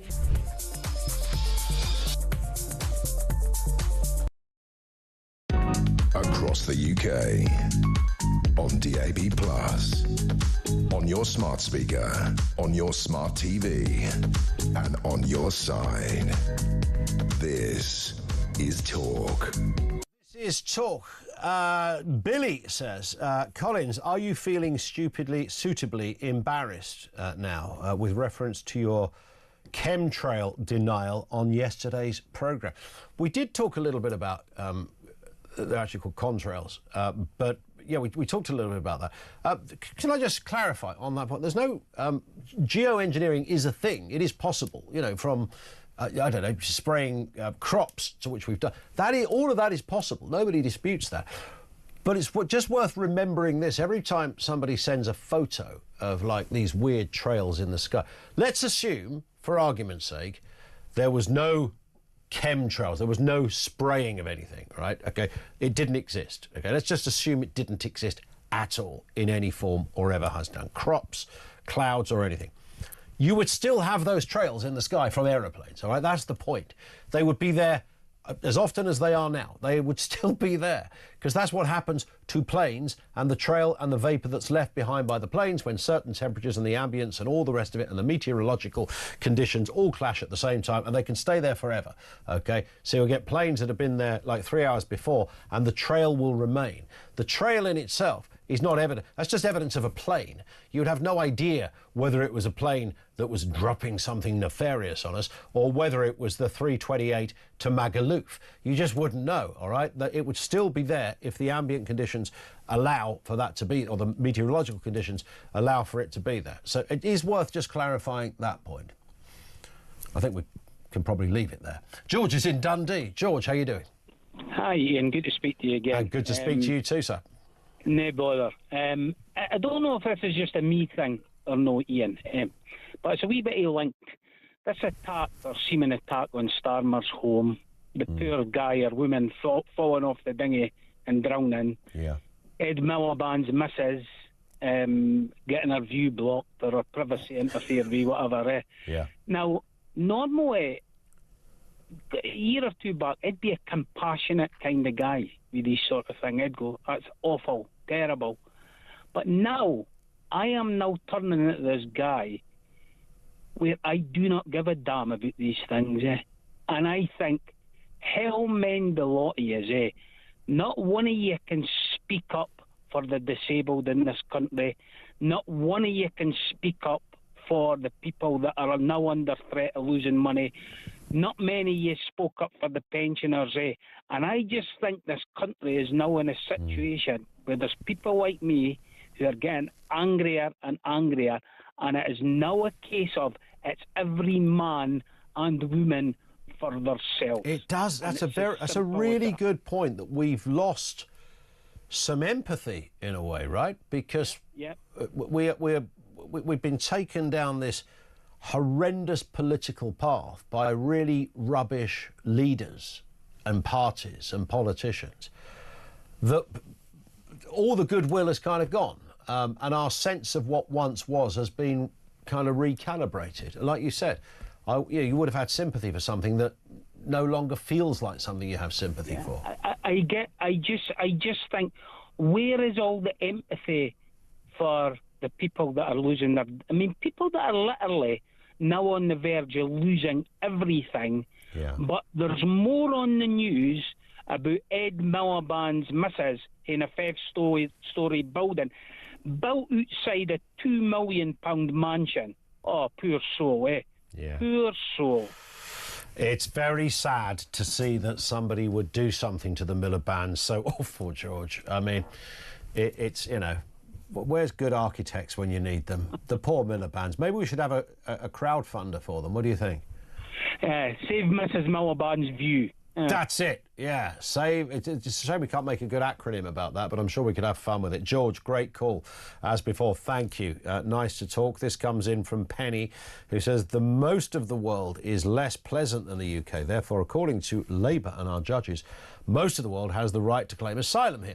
Asylum seekers have the right to be front of the queue, benefits, housing, medical treatment. Therefore, UK taxpayers are slaves who are legally obliged to pay for most of the rest of the world, which they can't possibly afford. Or we abolish asylum. Which is it? Enslaved British or asylum? And I think what Penny has done there is kind of slightly reflecting what George, our last caller, kind of talked about, that maybe 10, 15 years ago, we might not have thought we might not have framed it in those kind of terms. But now you think, hang on, this is a bit weird, because they've taken away the winter fuel allowance for quite a lot of pensioners. And there's going to be some disabled people who clearly lose out on this new welfare. Even, we all agree welfare needed reforming, but, it might have just copped the wrong group of people on this one. And then there's farmers and various other, the list, we could talk about it for hours, the list goes on. And I know every government gets this on their plate when they take power, but it happens to be this lot, so we can't change that. And they are responsible. These aren't legacy things. Winter fuel, farmers, absolutely their thing. So when something like this is happening, if the rest of the country was having a right royal time of it and life was good and there was no struggles and energy prices weren't the same as what a mortgage payment used to be, and you could just tick along nicely and feel an element of security. If all of that was the case, this stuff wouldn't notice so much, but it isn't. When they say, we're not going to give you the winter fuel payment and we're going to muck around with farmers and disabled people and loads of other things, but at the same time, we found £6 million for the asylum people in the Four Seasons Hotel. Because of our human rights obligations, that will include certainly some initial medical care. There's not a great wage attached to it, but you'll be warm, you'll be fed, you will have heat when you need it in the winter. That's when you start to go, hang on a sec. No one can surely justify that. Lenny is in Ashford. Lenny, how you doing? Thank you. Oh, you sound like one of the Cadbury Smash Men, Lenny. Your line is, I know Ashford's a tricky old place. Are you underground, Lenny? We'll get you back, Len. Don't worry. I mean, that was a right royal. It was like we put a sound effect on his voice in one of those documentaries where you can't identify someone. This comes in from Michelle, who says, no, they wouldn't, Ian. Plane trails do not last more than 30 minutes. Yes, they do. They literally do. They can last for hours and hours in the right conditions. Vapour and chemicals are two different things. Talk to a pilot, Michelle. Just speak to a pilot. Speak to anyone in that world.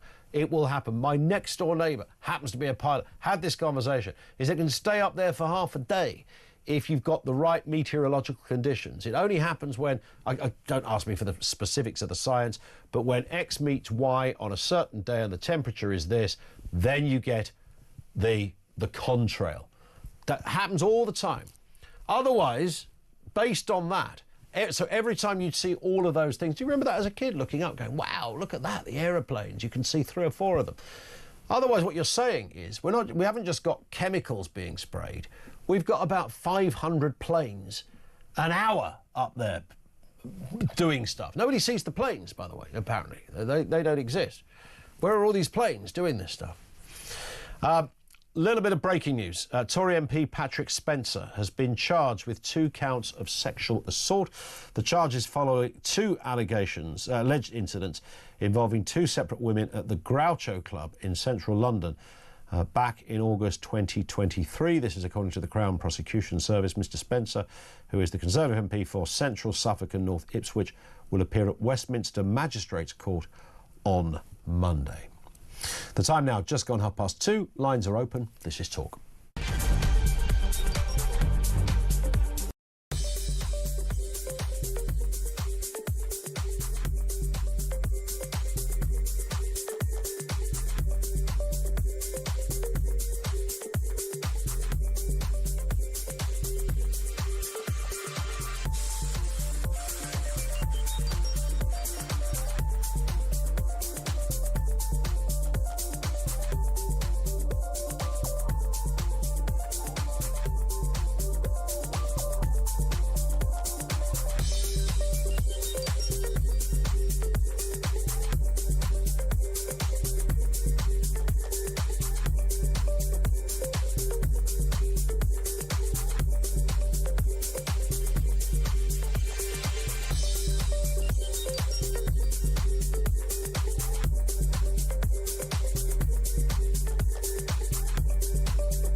across the UK. On DAB+, on your smart speaker, on your smart TV, and on your side. This is Talk. 25 to 3 on Talk.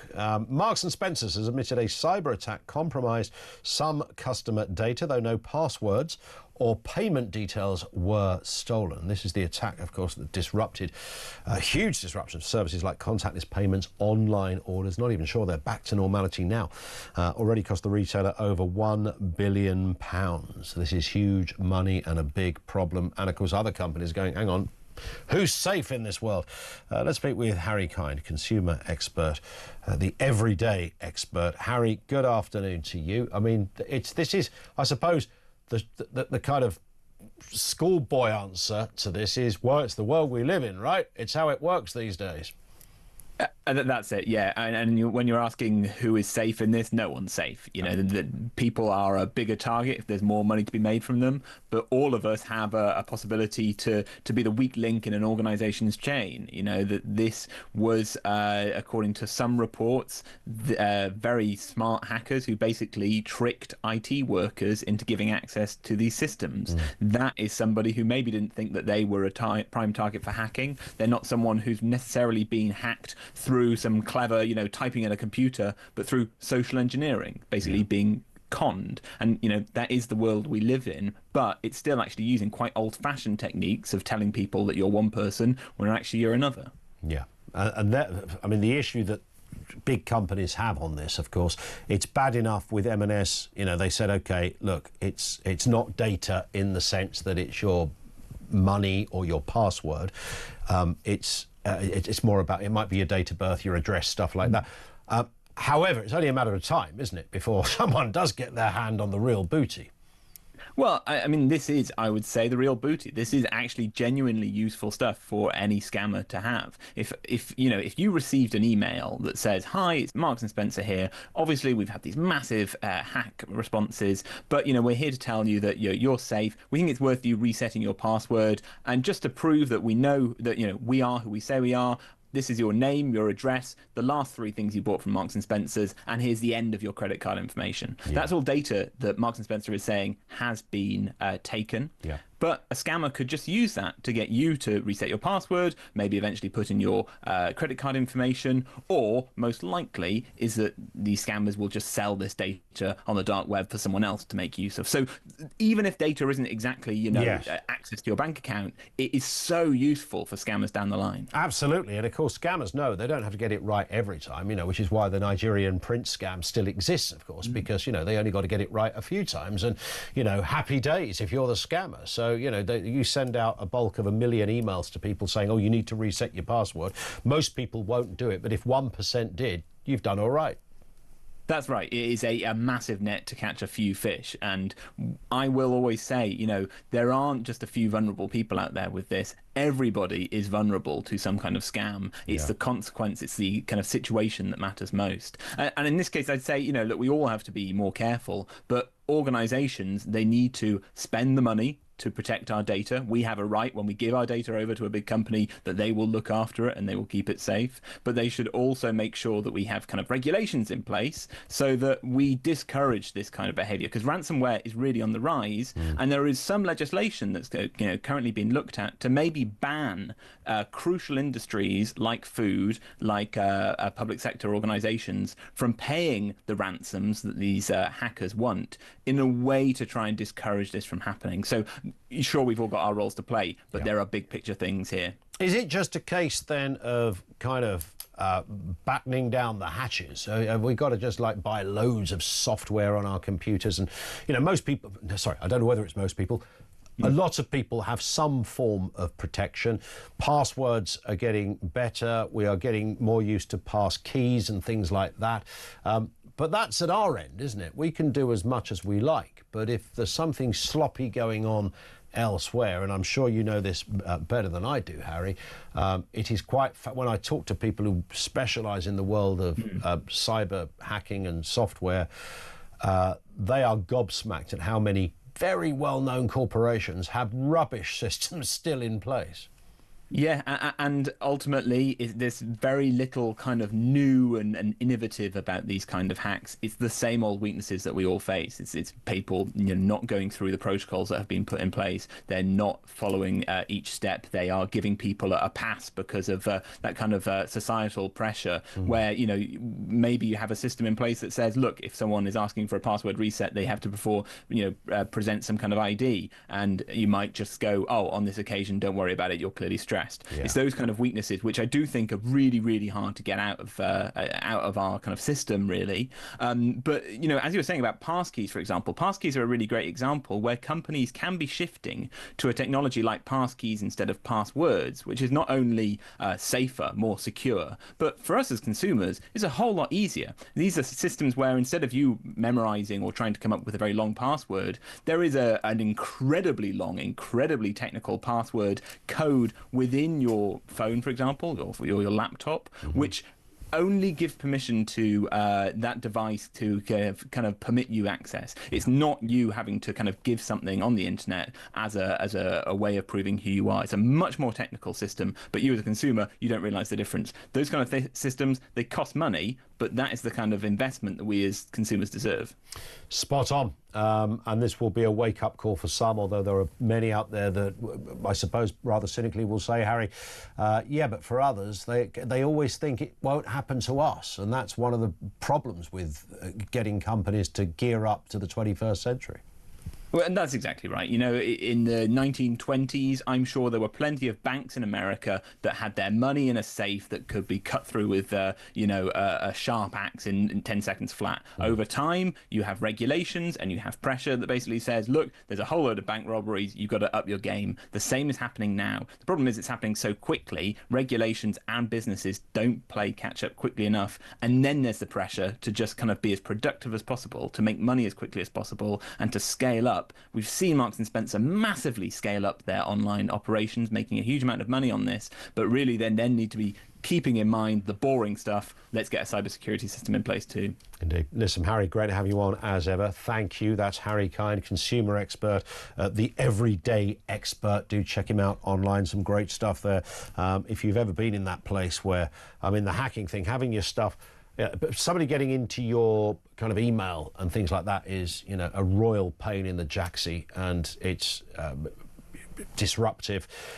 Discovering your bank card has been stolen or something, and all the hassle. Well, having your phone nicked and all the resetting and reordering of it's a right old faff. But the bigger stuff, when they actually get into I had it with my mother-in-law, who went through this, the usual thing of somebody. It started off with a text. And you've probably heard this before. It started off with a text saying, somebody you know has COVID. And this was 2 or 3 years, it was during the whole COVID thing. Somebody who has COVID, you need to take a test. And as it turned out, her daughter had just got COVID that day. And she thought, oh, well, my daughter's probably, put it into the database. And they've now emailed me or texted me. So she clicked on it and she ordered the test, and it was £1 to get the test sent to you. So she ordered the test, but of course to order the test she had to put her details in there. Now that detail because it was a scammer, gave the scammer a certain amount of stuff, and they spent, I think, 60 quid in Argos or something like that. But what followed was interesting, was then a phone call from somebody saying, we've reasonably... So they waited 48 hours till you're likely to have discovered that you've been, you might have had a scam there or something. Or no, retract that. So they didn't, they waited about 24 hours. And then they called her because they had her phone number. And then from that, they were able to say, can you check your account now to see if there's any erroneous activity? So she checked it while the guy was on the phone and went, oh God, yeah, it seems I bought a pair of headphones in Argos. They went, right, don't worry, we've got your back, give us your details. And they went through all the thing, didn't ask for anything suspicious. They said, you'll get another call a little later just to check everything's all right. Well, we'll do a full security check. And that's when they tried to get her bank details. She didn't pass it on. If they got her full bank details, she'd have been robbed blind. But how many people does that happen to? Where actually there is no moment where somebody is thinking it might be a scam. If we weren't we were around the table when these phone calls were happening, which was interesting. And the fella that called, or the last call, was incredibly convincing, a very persuasive, nicely spoken man. Hello, my name is Malcolm Smithers. I'm from whatever bank it was, and you know we know there's been an incident. We really want to get to the bottom of this. I'm going to have to take some further details to fully protect. Very convincing stuff, but the guy was a thief. Simple and straightforward as that. Wasn't even one of those hooky call centres. I mean, they're bad enough. So it's very easy to get, and if you're caught at the wrong time, as she was with the COVID thing, it sort of starts, it makes sense initially. Ah, right, okay. And that's how many of these things work. They luck in. They might have to ring 1,000 people before they get one, but if the one gives them 10 grand or more, then happy days. Lines are open on that as well, 03444991000. Lenny is in Ashford. We got you back, Lenny. Your line went all skew-if on us. Well, sorry about that, Ian, it's but all right, I can't understand it, mate. I know. It's obviously the Ashford CID are onto you or something. Yeah, won't be long, mate. Won't be long. Who knows? What have you got for us, Len? Well, regarding the boats, my biggest fear is I think the boats is we don't know who's getting on them. They land, we don't know where they come from. And I truly believe that they're organised by Iran. By Iran?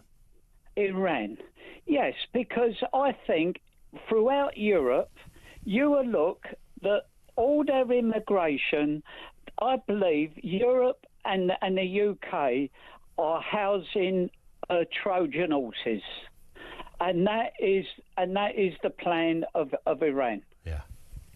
Well, certainly when it first started, the bulk of people coming over were Iranian. I mean, that was interesting, that they ended up, there was a situation, I'm trying to think of the country that Iran had done a deal with, which allowed Iranians to come to Europe. As a result, it got them into Europe. These planes were taken off from Tehran with 200 Iranians on them and going back with nobody on them. Because once they got into Europe, they started the journey out of there. Yeah, well, you know, I truly believe that war is a game of chess, and the world is a chessboard. Yeah. And that is the way terrorists work. And I've been fearful of this for quite a long time. And it is a reason to be fearful, says Lenny. Thank you, Lenny, in Ashford. The world is a game of chess, not a box of chocolates, as we previously thought. A game of actual chess. Thoughts on that? This comes from Joanna in Salisbury. I'm looking forward a couple of years, but when this country is in a dangerous, broken mess. Some say it already is. Do you think we could hitch a ride on a yacht to North Africa, to some of those beautiful beaches with parasols? We could dump our passports in the sea and claim asylum. I'd rather like a retirement in the sunshine, under a palm tree, with a glass of something cold. Maybe that's the way we got to go. And Dan in Kent, both legal and illegal immigration are the failings of government since Brexit. We lost faith in them, and the next election will look completely different. That's, of course, if we're not in a civil war by then. Will it look completely different?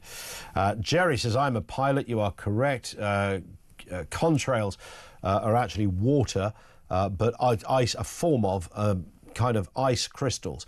The water vapour in the aircraft engine exhaust and the low ambient temperatures at high altitudes causes the trail formation. If these conditions remain, they can be there for hours. There you go, which answers the question. And on that very point, somebody else here, Steve, says, don't engage with idiots over chemtrails. They're the same people that thought 5G masts were spreading COVID. Probably, that's true. Although I have to say, you know, there is such a thing as geoengineering. Planes can do stuff. There's no secret about that. I'm sure they've done some secretive stuff in the past, but this idea that on a daily basis, and you know, any old fart can go out there with a camera and take pictures of all the, here they are, here's the boys out there. Who are they all? Who are these people? There are hundreds of them, thousands on a bad day. Before we go any further, our lines are open. We'll take some more calls in a moment, but time to find out how you could be in with an amazing chance of winning that extraordinary weekend to Munich at the end of May. This is to watch the biggest game in European football. Some would say the biggest game in global football. It's the Champions League final. It's going to be an absolute beauty of an exhibition, whether you support either team or not. But what a thing to win.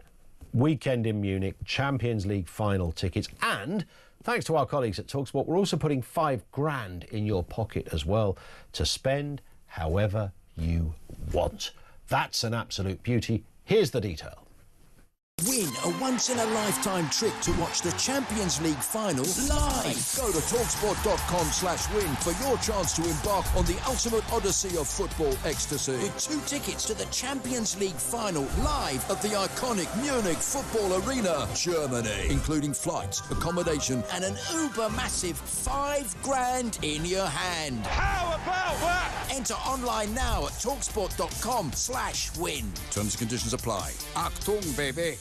18 plus, UK, excluding Northern Ireland. For a chance to win all of that, simply text the word football to 83338 by the 16th of May at 11 p.m. Text costs £2 plus 1 standard network rate message. You must have the bill payer's permission, or send your name and number by post to Champions League final competition, PO Box 3190, Colchester CO2 8GP, to arrive by 5 p.m. on the 21st of May. This is a talkSPORT limited competition run on talkSPORT Talk and Virgin Radio UK stations. Full terms and conditions at talksport.com.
We know that over the past 3 years he's been on countless foreign jet-setting luxury trips around the world at our expense. He says it's to foster relations with foreign countries and to tell them how wrong Russia was to invade Ukraine. I'm not sure what that has got to do with the speaker, but there you are.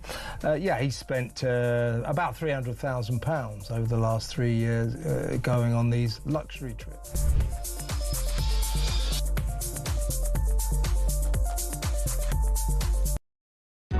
Across the UK, on DAB+, on your smart speaker, on your smart TV, and on your side. This is Talk.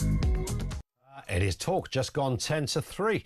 Lots to get through at this end, lots of text, lots of combinations of views on a variety of things, and of course, the voice of doom. Day 7 of the voice of doom. Again, it's another one that's rolling over on a daily basis. This is the mystery voice with a political angle. You are looking for usually an MP, past or present. This one's gone on for a week. Can you identify who this is? This is so interesting. It's not Matt Hancock. I'm going to say it every day. It's not Matt Hancock. It sounds like Matt Hancock. Could be Matt Hancock, but it's not Matt Hancock. All right, so don't guess Matt Hancock. Here it is again. This is so interesting. Don't phone in on this. You can message, though, if you want to have a crack at it. 87222 is the number. That's 87222. Here's the voice again. This is so interesting. I'd like to tell you the answer on the other side of the news. That will only happen if we get somebody with a correct guess. Good luck. Back on the phones. Claire is in the Wirral. How are you doing, Claire? I'm doing okay, Ian. Good. Thank you. I'm back again. I've bounced back. Yeah, I'm glad on you... about migration, I'm afraid. Yeah, that's again. all right. Yeah, fire away. What do you want to say? My pet subject. Go on. Well, no, really, I just think if we all thought how much better our lives in this country would be without this migration, we'll have higher wages for working people. Yeah. There'll be job creations, apprenticeships for our own people, more money in our own pockets, more hope of finding a home built with the money saved, more prisons built, more hospitals built, less waiting lists, more money put into nurse and doctor training, loosening the tax hold on working people, incentivising businesses, giving businesses money to invest in our country, and making Britain great again. Yeah. Oh, and also freed up doctor and dental lists, and money for, more importantly, the most important thing is money for potholes. Absolutely, we've got to fix the potholes. We've got to fix the potholes. Do you know, I saw a real-life pothole crew the other day, but this was about 11 o'clock at night. They closed a road near me. It wasn't a major road, it was just a closed one. I thought, that's a bit weird, they're closing it. And I saw these lights on. You know when they're doing, you know when the water people come out for an emergency, there's big floodlights on.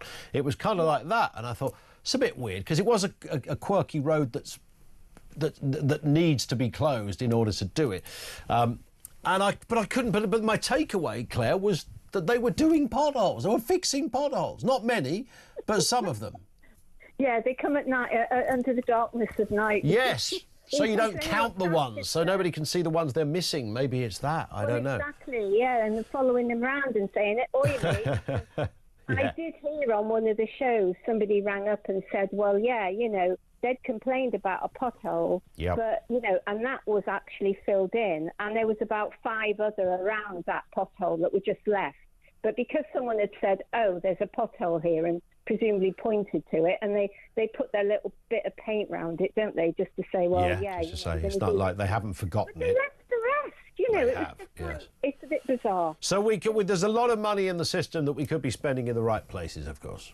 Exactly, we could have so much better lives, easier lives, you know. Think so, wouldn't and you? I was asked by Finn when I phoned up, because he was saying, well, really, it's about what do you agree about, whether it should be the legal migration or the illegal migration that should be stopped? Well, Finn is an illegal immigrant, so I don't know what he's doing asking such questions, frankly. He's got about half an hour left in this country. He's off to Rwanda on Thursday. Doesn't even know. They kept the scheme open just for him. But I think really that the legal, okay, you know, I mean, if the legal migration, it's not as bad as the illegal, because the illegals that are coming in, they're coming in illegally, they're probably going to work on the black market, or they're probably just coming in for, you know, to be looked after by the state, given houses and all the rest of it that they're promised. And, you know, are they going to contribute anything? Are they going to be bringing in all their families as well? So I think with the... Well, it's completely changed, doesn't it? Immigration has changed from, you know, we've been a nation of immigrants to a greater or lesser extent forever, and nobody blinked because we're talking about a different kind of immigration, where people had come across with the intention of, you know, if you think about what happened when huge swathes of the Commonwealth came to the UK, people who came to work, people who came, it was never... there was no other thought other than to work and contribute, and then, you know, your kids would have done the same thing. But that's not what's going on here. You know, we have people who are coming into incredibly low-skilled jobs, if jobs at all. I mean, that's not beneficial immigration. You have to call that out, and you'd call it out in any other country, wouldn't you? You'd say, you know, I can't nip over to... I don't know, I can't nip over to France, I can't nip over to India, I can't nip over to Australia and just suddenly start, you know, you'd have to have a good reason to be there and something to contribute. Yeah, and if they're going over somewhere like Australia, I don't know about going over to France, because they just send everybody over to us. We're actually a host. This is what I call our country now. We're a host country. That's all we've got going for us. I mean, OK, we've got the business, you know, the banking business and everything. But banking is international. You know, it's just, you know, it moves. It can move anywhere, basically. What are we producing? What are we doing well in this country? Nothing. We're just bringing in the flotsam from a lot from Europe. You know, we're just kissing their boots, aren't we? And just say, come on, send them over. You know, we're the host country. That's all I can see about this country now. Isn't it sad that these are the kind of views that people have of their own country, and that's how it sort of contaminated our views of things? Listen, I've got to run, Claire. Don't go away, by the way, Andrew in Hertfordshire. I know you've been hanging on. We'll get you straight on as soon as. Lots to crack on with in the next section as well. 0344 499 1000. By the way, Alan in Norfolk says, let's have a wind farm erected in front of the Miliband's house. Yeah, they're complaining about a block of houses block of clearly quite posh flats. They do look a bit ugly in the plans. I don't think they're built yet, but not so bad. You could modify them a little bit if you had to, but you know, their houses were new once, right? It's the way it kind of works. Not just the Miliband's, the Cumberbatches as well, because they're near neighbours. Of course they're near neighbours. Goodness me, no surprise on that one. Lots to come, including the voice of doom. Have we got a correct answer? This is the voice. This is so interesting. Who is that? 87222 if you think you know. Hopefully, we can tell you on the other side of the news.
Across the UK, on DAB+, on your smart speaker, on your smart TV, and on your side.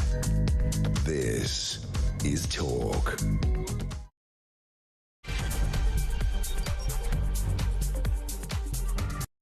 Good afternoon. Yeah, coming up on 3 minutes after 3 o'clock. This is the home of Common Sense. We've been talking about that curious situation of channel migration. Curious because it wasn't mentioned yesterday when Keir Starmer was getting very bold and very different on migration. More than 600 crossed the channel yesterday. Literally, as Keir Starmer was unveiling his crackdown, he insisting he was taking back control of our borders. Simple question. When it comes to the overarching issue of people coming to the UK, what is the bigger issue? Is it channel crossings or legal migration? Lines are open on that. Also this afternoon, a man has tracked his stolen £50,000 Range Rover nearly 7,000 miles to Tanzania thanks to a hidden Apple AirTag. Incredible diligent stuff. Has he flown out there to get his car back, though? We'll look at that story in just a couple of moments. And Back to the Future, the musical, has been hit with a wave of woke trigger warnings, including one over the DeLorean's flaming fire trail, which bosses say could startle audiences. I would reckon if you go to see the Back to the Future show, you might expect some fire. It's like it's almost saying this musical contains cars. I mean, I think that kind of goes with the territory, right? Lines are open on that and whatever else comes up in the next section, 0344 499 1000. We were talking a bit about scamming as well. We'll come on to car theft in a moment. But Alan in Lichfield says, your scam reminded me of a lucky escape for me. I was sitting in reception of my garage to pick up my car when I got a text that my Apple Pay details needed updating. As I was about to pay my bill, I quickly filled out the details, all fine, and settled up. It was the next day I got notified of a payment that, fortunately for me, was for more than I had left in the account. If only for the greed, I would have been in big trouble. NatWest was great, cancelled the card, new one in 2 days. There was a string of Uber cabs and takeaway store purchase attempts. I was extremely lucky. A day later, my salary went in. It was perfect timing that I would not immediately respond to. Yes, it's all about the timing. And of course, most people, because of the timing, they go, well, that's, yeah, that's not me. This is a scam. But if you're in the right place at the right time and it all kind of feels like you're about to pay a bill, oh God, I better fill it out. It's all of that. My other half, actually, in a similar thing, once was having a dialogue with HMRC, sorting her tax out. And she'd been having this dialogue for a couple of days and then gets a call from HMRC. But of course, it wasn't HMRC. It was one of those scam calls. It was so obviously a scam after a while, but it freaked her out. And I remember taking over the call halfway through because my acting skills were better to pretend I was a copper. But she only went with it for the length of time she did because she'd just been in dialogue with HMRC. And that's why it made sense to her. It's like, yeah, actually. And the guy got her to give out a number and then he read the number back and it made it look like he already had the number. It was all very clever stuff, blah, blah, blah. They're everywhere, these charlatans.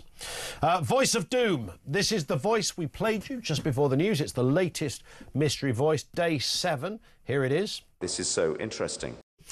Some of the answers. William Hague, no. Rupert Lowe, it is not. Daniel Hannan, Michael Gove, Barack Obama, no. Robert Jenrick, it is not. IDS, no. Douglas Murray, it is not. Otto von Bismarck, the Chancellor of the German Reich, it is not. Nor is it Craig Oliver. We don't have a right answer. It means it rolls over to tomorrow.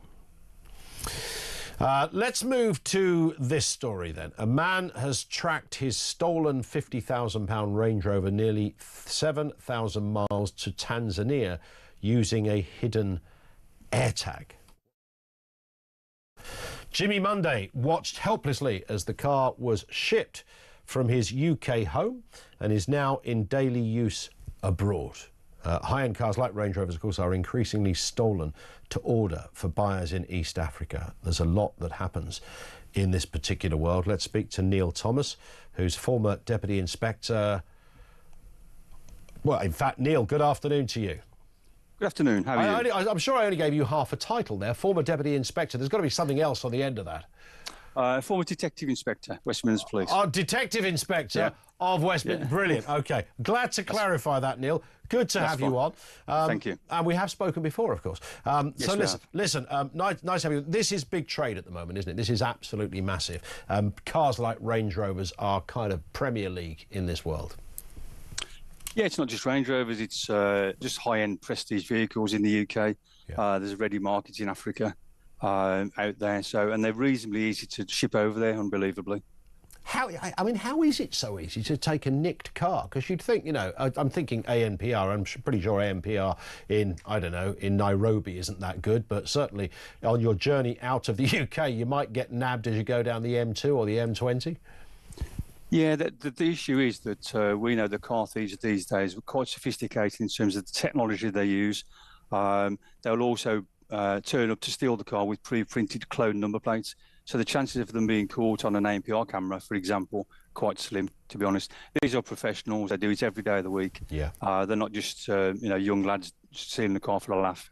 Indeed, and it's interesting. There was one round our neck of the woods that got nabbed about a week ago. Somebody put it on the kind of group chat, as it were, and it was. They looked back at some CCTV. The speed with which it went was breathtaking. It was almost as if somebody had cut the film and a car just disappeared.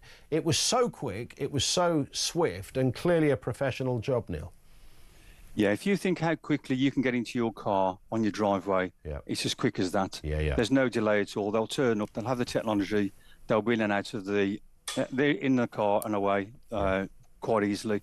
The good thing is, the only good thing is, is they're less likely to break into your house to try and get the keys. Yeah. You know, with technology, you might not even know it's gone. That's very but true. There are ways of getting it back. Yeah, of course. Now, in your new role, you're Director of Investigation Services at AX Track. Is that AX Track or AX Track? Well, it's just been bought out. So it used to be AX Track, now it's InTrack. Okay. So same company, really. But with a great track record, I should say, of recovering stolen cars. Yes, thank you. Yeah, we've been all over the world recovering cars. Our business really refits covert trackers to not just high-end vehicles, to all sort of vehicles. Yeah. And the key for us is it's only activated in the event of a theft. So it doesn't track your movements, it doesn't track your speed, which some people are concerned about. It's just in the event of a theft, we will track it. We will switch the device on that's hidden. It can't be found. It can't be electronically wanded. And the other thing that we do that's quite unique is we go and find it for you. Yeah. We'll actually go out to find it for you. Would you go to Tanzania? Possibly, if the insurance company were paying. Well, indeed, if it's there. Well, that was the bit that surprised me about this guy, Jimmy, who had an Apple AirTag. I mean, you know, fair bit of diligence. There's nothing wrong with doing that, of course. And he had sort of some interesting times literally watching it in real time go from one country to another country, ending up, I think it went down the Suez Canal or something, and then it found itself in Tanzania. And he's literally watching somebody drive it to and fro work every day by the looks of things. I mean, I'd be tempted to fly out there if I was Jimmy, but maybe that's an expensive endeavour. It's not that expensive, to be honest. We went a few years ago to Uganda.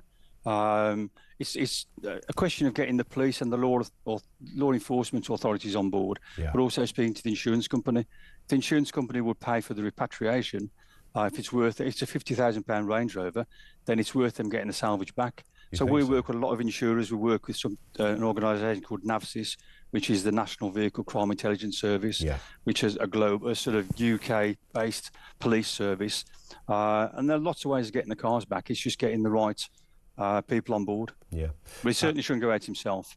No, I would imagine on safety grounds it's probably not a good idea just to wander down the high street in Tanzania and knock on, you know, some bloke's door and say, I want my car back. That could end in disaster, of course. Exactly. It's interesting that we seemed to go through a phase, and you will know this as a former cop as well, where as things got more electronic, cars became really hard to steal. And there was, I think I'm right in saying, there was a bit of a dip in car theft. You know, the hot wiring thing was a thing of the past, and nobody could get through these newfangled fobs and all that they did because they were immobilizers, all sorts of things. But it was short-lived, wasn't it, that little respite? Because no sooner had that happened, and obviously diligent thieves and crooks, and as you say, you know, this is organised crime, essentially. They found workarounds, and now it seems to be, it certainly anecdotally sounds it's as bad as it ever was. It's a little bit it's just different. It's cat and mouse, whereas I'm old enough to remember the sort of, the so-called joyriders that were sort of stealing cars, driving them around, racing against police cars, for example. These days, it's very organised. They're using technology that's readily available on the internet, not on black market, just on the internet in general. So they'll plan it, they'll target a car. We've even had examples where they put in their own tracking devices to track where the cars can be parked overnight. Yeah. But the big thing is these days, they're less likely to have a confrontation, which is good. And, you know, companies like ours, we can get the car back. So what I would say to people is don't put yourself and your family in danger. You know, at the end of the day, it's a car, which is insured. Yeah. But with the right technology, we can fight back against the thieves and actually recover it, and sometimes find the thieves as well. Yeah. A lot of the time, and I don't want to victim blame here, but, you know, some cars, it's a bit like when you see somebody using their phone in a car and you think, hang on, you're in a £100,000 car, and about 10 of that grand is used on this amazing phone system, but yeah, you're still choosing to use your phone. Similarly, a lot of manufacturers do make some very good security measures in their car, but not all people who own one use them. Yeah, you're quite right. When I was in the police, we used to go around, and there's quite a few cars that are just left open, unlocked. Yeah. You know, which is amazing. You say it's a big investment in a £100,000 car, and you can tell, you know, in terms of things like the mirrors being folded in, you know, whether or not it's locked. Some people even leave the keys in the car, you know, for example. So you've got to do the best you can, and not least of which, you know, if you leave your car open, your insurance company aren't going to pay.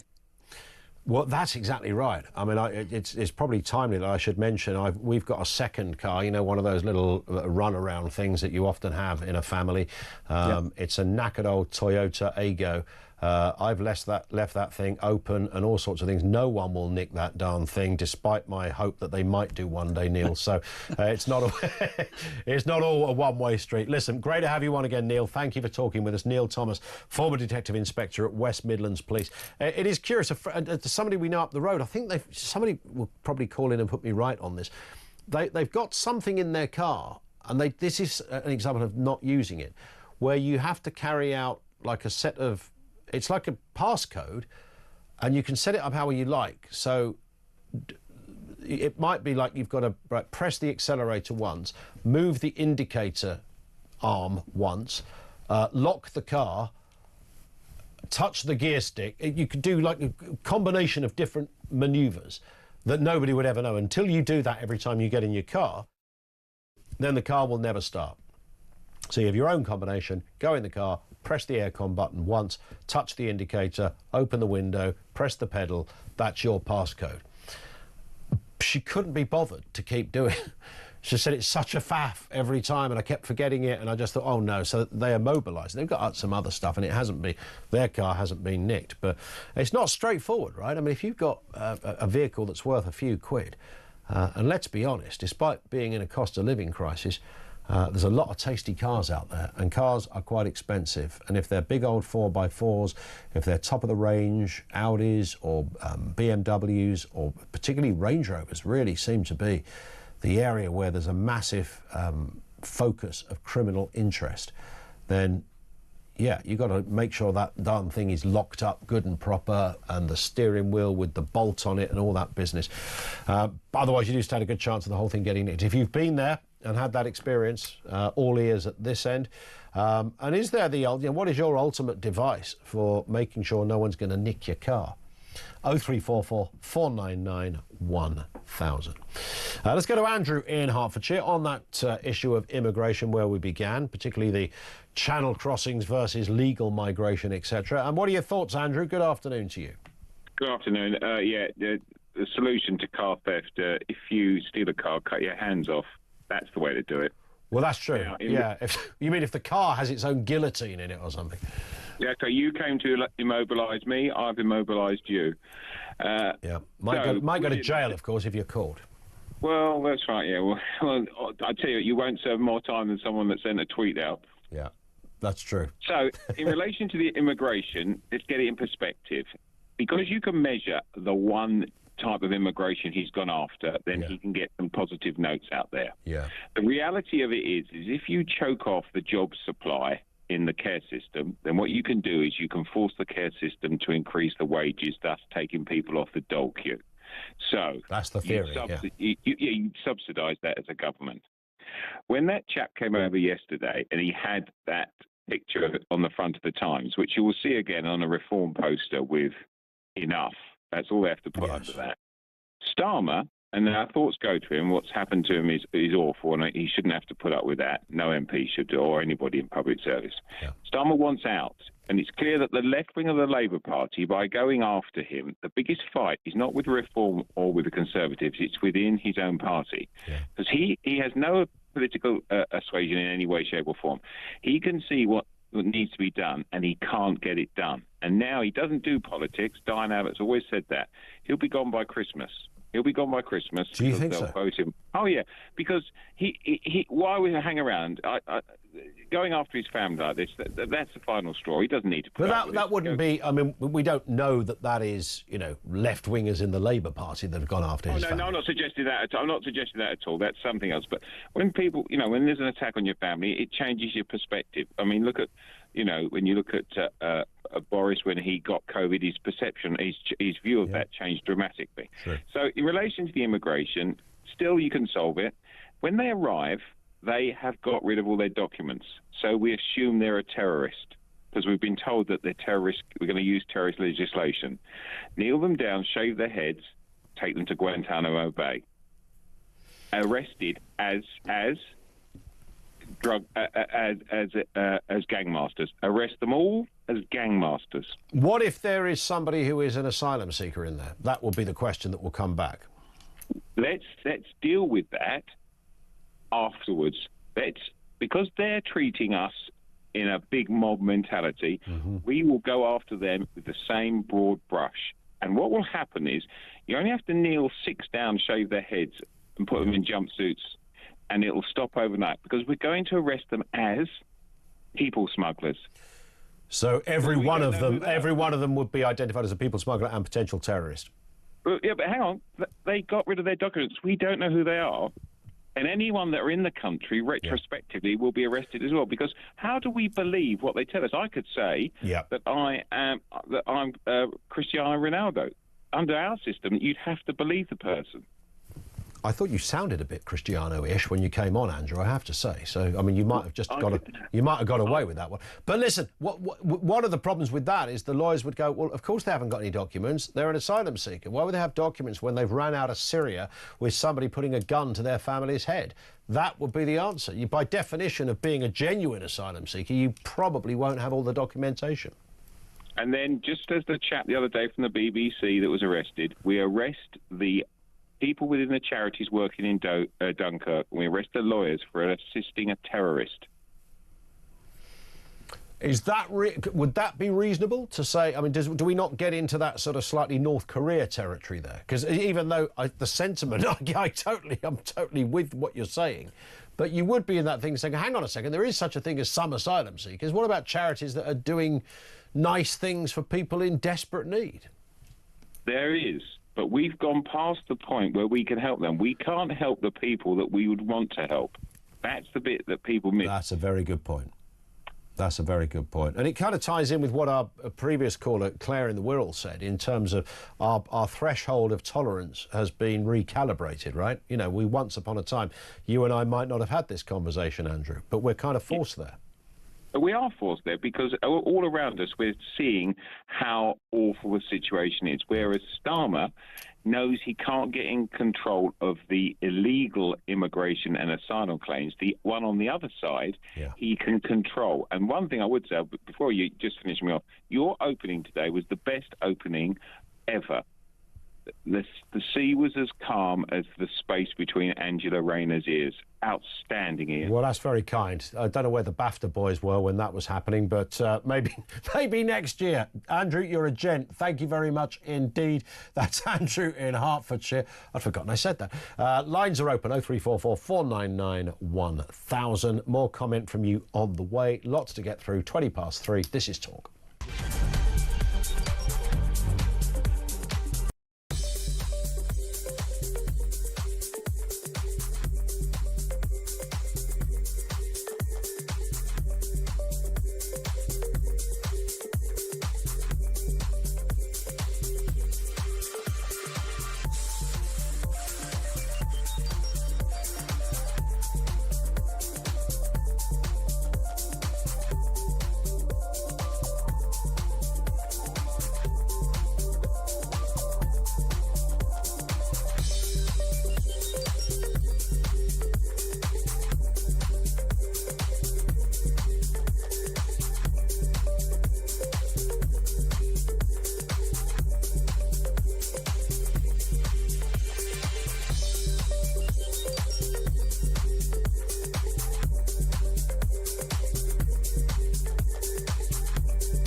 we know that over the past 3 years he's been on countless foreign jet-setting luxury trips around the world at our expense. He says it's to, foster relations with foreign countries and to tell them how wrong Russia was to invade Ukraine. I'm not sure what that has got to do with the speaker, but there you are. He spent about £300,000 over the last 3 years going on these luxury trips.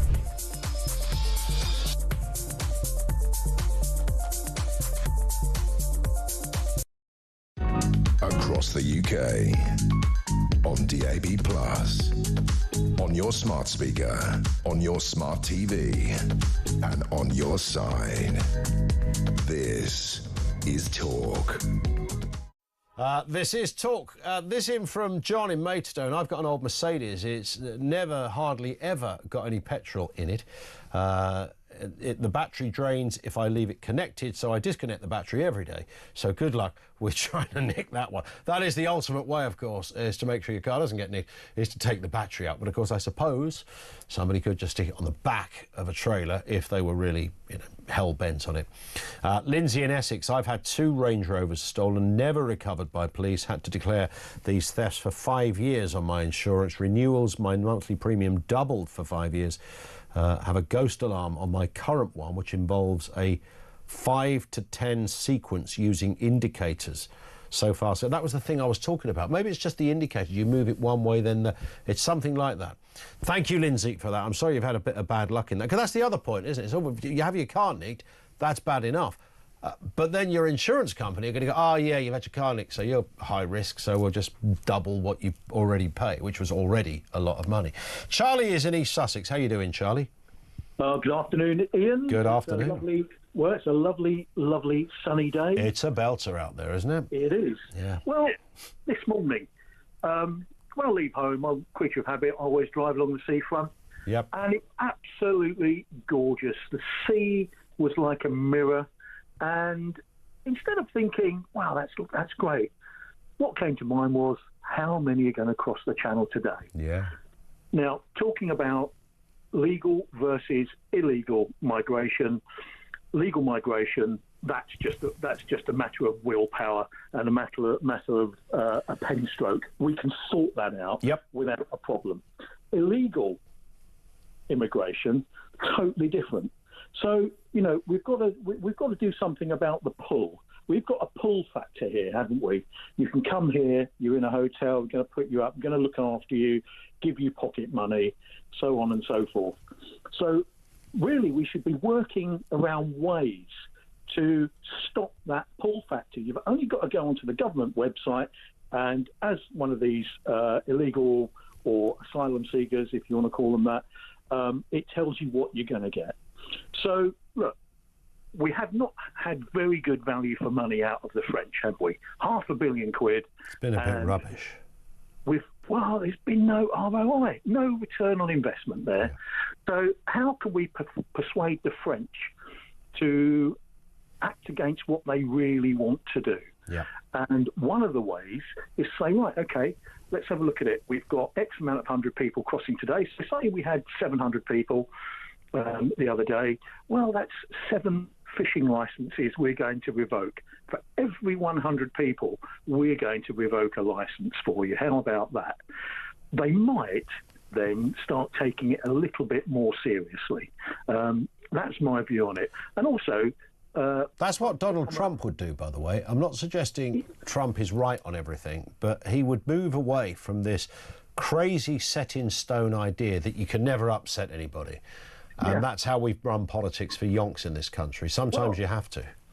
Well, we're in this crazy situation of appeasement, aren't we? Yeah. That's what we're in. We're in appeasement. We're in total denial. We're in such a state in this country. I travel all over the country, and honestly, Ian, normally I like to have a little bit of a laugh and a joke, but it breaks my heart to see what's going. Even every road's got a pothole in it. We have not got the money. Yeah. We really haven't got the money. We can't afford it. So we need to start thinking outside the box and get this problem sorted. It is not beyond the wit of man to sort it out, and I'm absolutely sure of that. Yeah, I think you're right, Charlie. Thank you. That's the bit that's confused. Charlie in East Sussex. The bit that's confusing is the idea that something that would on any other day of the week, before this happened, before people started coming over in boats. I know they used to get in the back of trucks and hang on axles and hide in your boot and stuff like that. And they told us not that long ago that we used to get more people crossing that way. And then they really clamped down on all the security, and lots of new fangled kind of technology allowed, lorries to be x-rayed rather quickly than before. They could find this stuff. And they sort of closed off that operation. And then as a result, what popped up was the Channel migrants. But if somebody had described people coming over on boats, a little while ago, you'd have gone, well, you just stop them, wouldn't you? And then you might have sit with your mates in the pub and go, well, how would you stop that? What do you mean how? It's a boat, for God's sake. You've got to find it's not impossible. We send rockets to the moon and God knows what else. We have all sorts of technology that can do incredible stuff. Our smartphones are in another stratosphere of progression and technological awesomeness. So, yeah, I'm pretty sure we can stop a boat. I reckon we can do that, right? Huh? Weirdo. That's what you'd think before this thing started. And now, that's where we're at. We can't actually stop a boat. We can't stop a boat. The French can't stop a boat. I've said this before. We've got 2 governments working on this, 2 sets of border force, 2 home secretaries, 2 intelligence services, 2 leaders, 2 lots of police, 2 lots of drones, 2 lots of military. We've got 2 of everything. But we can't stop the boats. Now, that's just darn weird, I think. On a lighter note, Sean says, don't diss Toyota Aegos. I have 2 of them. Well, our Amy, who sits on the desk, I'll wake her up in a minute and tell her about this. But she's got one as well. Yeah, I've got one, and I thought I'd lost it the other day. I thought I'd lost it. I went in there and turned it over, and the engine turned. Nothing. This thing wasn't going in it. I changed the key fob casing because the key fob, the car is a bit knackered. When you drive it down the road, it just looks like an Aego. That's it. But on closer inspection, it still works. It costs nothing to run, and as a second car to get you from A to B when you're running around town, it's kind of perfect. My other half almost won't get in it, but so I use it more. I'm not going to take a bigger car just to go to Tesco or something. And the key fob was sort of smashed. It had never worked properly. I went online, bought a generic key fob that fitted that model, changed the key fob, moved the little circuit board from one to the other, put it all back together. And it was after that. And I thought, well, that's just a coincidence, right? That's just a coincidence. Come on. I've not done anything. I've just changed a plastic key fob. Little did I know, the key fob that I discarded contained an immobilizer. It didn't look like a circuit. It looked like it was part of the plastic of the key fob. I found this out from a fella who does locks, and he said, it's a classic blunt issue. You're not the first person. I retrieved it. It was in the bin. Put it all back together.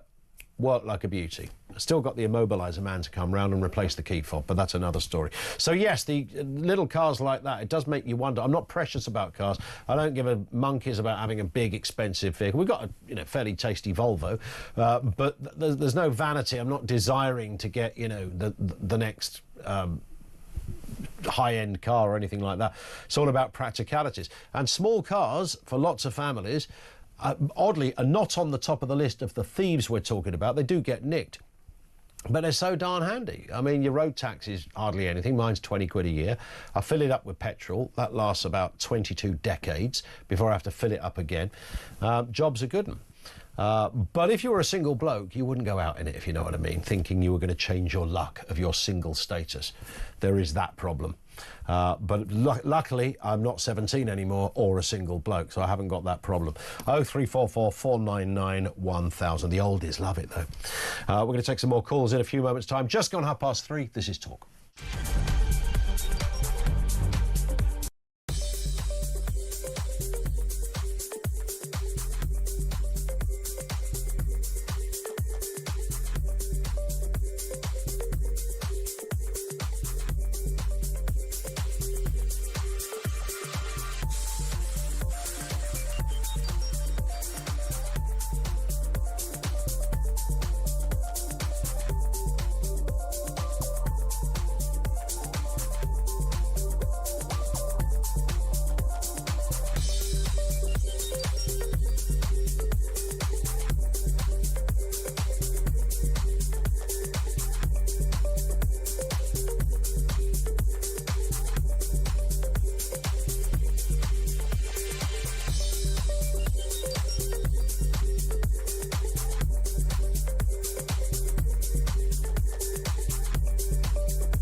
across the UK.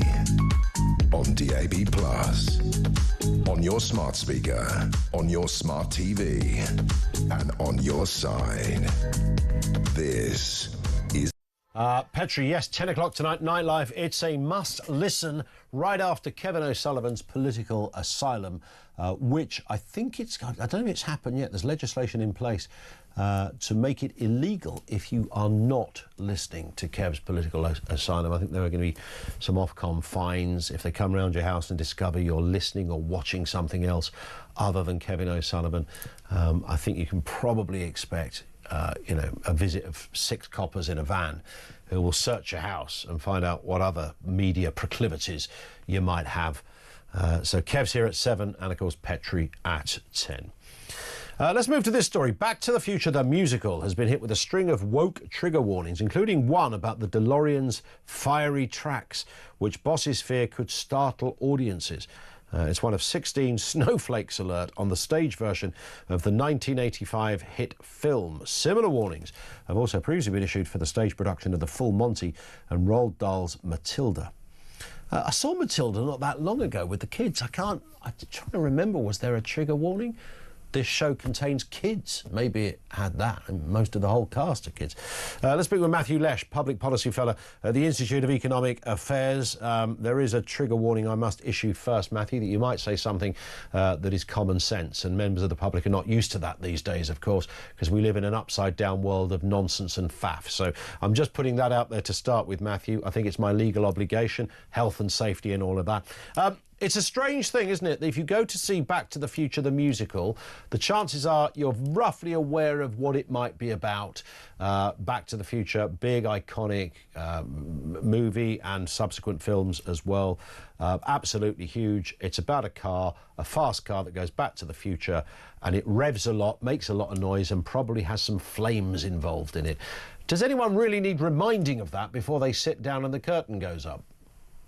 What's quite bizarre about these particular set of trigger warnings is, quite frankly, they don't make any sense whatsoever. I simply don't understand what the potential need is to warn someone that they're even if you're not aware of what Back to the Future is, who out there are they imagining that needs to be warned that there's going to be fiery tracks in a theater? It's not something that can in any imaginable way cause harm. And we should remember that trigger warnings are actually what came out of a certain parts of the internet, then it evolved into universities. So it was meant to deal with people who originally, when they had quite serious potential risk of PTSD or some kind of mental health issue. Now, it was questionable for that use. In fact, there's some risks that it can be counterproductive. But for this kind of case, I just can't understand it whatsoever. I mean, it does seem rather odd, and of course it's not the first. There's a long line of these examples. I've often, again, I can't remember, apparently Matilda has a trigger warning in it somewhere, but maybe I wasn't listening to the announcer before the show. I don't know whether they verbally announced them all, because there was one example of Phantom of the Opera that apparently has 15 trigger warnings because it includes violence and death. I mean, you're going to see something called Phantom of the Opera, for God's sake. Take a guess that it might, death in a play. Whoever thought it? I'm trying to imagine a scenario how they would warn the audience of 15 things. I mean, the announcement would be longer than the flipping play.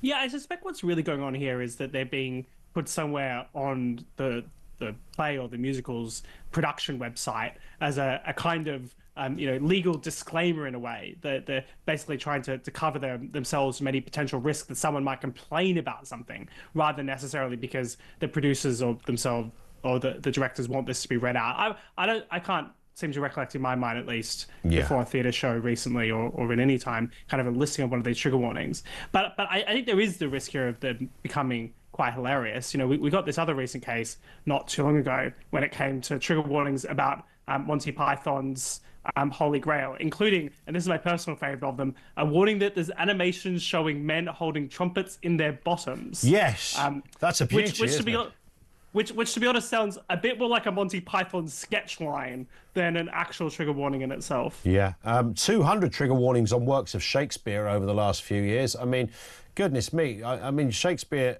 the the kind of body of work is so diverse, from tragedies to comedies and all the rest of it, and all that it deals with, and the themes and the areas that it goes to.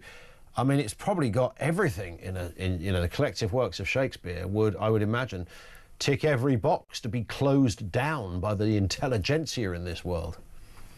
Yeah, I think there's a deeper point here to be made when it comes to trigger warnings, which is they're very much not backed by the evidence or the science. Now, they've actually been trigger warnings initially started, including at universities, in this presumption of I'm trying to provide people some level of protection. That if you show someone trigger warning, perhaps it will be necessary because that'll save them, or they can choose to exclude themselves from viewing certain types of content. But when studies have actually been done on this, and subsequently there actually have been several studies done on this, it's found that trigger warnings actually don't work in their own terms, and actually they could make things worse. So from one particular study found that when you put forward trigger warnings prior to some information, the follow-up survey said it in fact had increased the perception of emotional vulnerability and trauma. So what happens here is you're preempting how you expect people to feel, and then you're going to potentially cause an even stronger emotional reaction. Yeah. And interesting, a separate study of actual trauma survivors found that even when survivors' trauma matched the passage's content, they found the warnings counterintuitively reinforced their issues. Now, often when it comes to something like PTSD, you don't want to encourage it. You don't want to encourage people to feel a certain negative way about something, which is the potential risk of trigger warnings. Wicked, the musical adaptation, had a trigger warning, a green skin trigger warning. I mean, I don't even know where to start on that one. I can't. I quite enjoyed the Wicked musical and the Wicked movie, but I can't imagine who is triggered by green skin unless unless the elves or the likes are going to be. I hate green people. I have to say, I really loathe green people coming over here nicking our jobs. I mean, who do they think they are? These green people that have suddenly arrived, and then lauding it on a stage, like rubbing our noses in it. Maybe that's why it needs a warning. Yeah, I mean, there's a beautiful message at the heart of Wicked, which is about treating everyone the same, no matter perhaps if they're an animal or... Which is the irony of this, yeah. Of course, the irony of it is that it's trying to create this divisive sense about the content. Yeah, I mean, it's these kind of bizarre cases that be laughable. And what, again, is this something starts now probably a bit more than a decade ago, about 10 to 15 years ago, on basically a random set of web forums. And it kind of starts in a more serious way, and then it just becomes something that's just... absurd in the way in which it's taken to these lengths. But the real BAFTA in this respect, or whatever the the theatre equivalent is of the BAFTAs, the Society of West End Theatre or something, goes to the Bush Theatre in West London, which I think is the theatre just on Shepherd's Bush Green, where all manner of bands, and I think Wogan was filmed there back in the day. Anyway, that theatre apparently issued a 12-page long self-care guide giving guests content warnings, support, got to have support, and more in order to help them look after themselves. So they had a complete a pamphlet, almost a book really, which was kind of like went into all sorts of directions about, I suppose, how your disposition and your mental health or whatever may well be disturbed, Matthew. This is who would have thought going to the theatre could be such a dangerous exercise? Who would have thought? But I'm glad we have these trigger warnings now. And then, again, this goes back to that broader narrative, which you thought at this point had been addressed to a large extent, which is the words in themselves having some kind of intrinsic danger or risk to people. Yes. This idea that we need to censor or prevent people from hearing certain ideas or certain concepts because it might cause them some level of discomfort, when in fact, first of all, to go back to the sticks and stones may hurt my bones, but words can never hurt me. But in addition to that, just the importance of ideas, and perhaps some of your listeners and viewers might even be offended by some of the things I'm saying, but perhaps that's actually an important part of there's no offence can only be taken, of course, Matthew, can't it? So on that point alone. Listen, Matthew, thank you for your time as ever. Matthew Lesh, public policy fellow at the Institute of Economic Affairs. And of course, the stupidity of this is that you're going to the theatre. It's not as if, if we lived in a world where there is a likelihood that any random time in your day a green witch might pop out of a bush or a public lavatory, you could understand why they might be putting like texts that come. Remember COVID when they sent you texts from the government? You might get a text going, please be aware that at any point in your day, to and from work, going out in the evening, a green witch might pop out of a bush. If you were told that, you go, okay, that's fair enough, because I'm out for the night. I don't really want a green witch to pop out of a bush. So it's fair that I've been warned by the government of the witching problem, or the green witch, the worst kind of witch, that could happen. So yeah, I buy that. That's a good trigger warning, right? But you're going to a theatre to see a show about witches, right?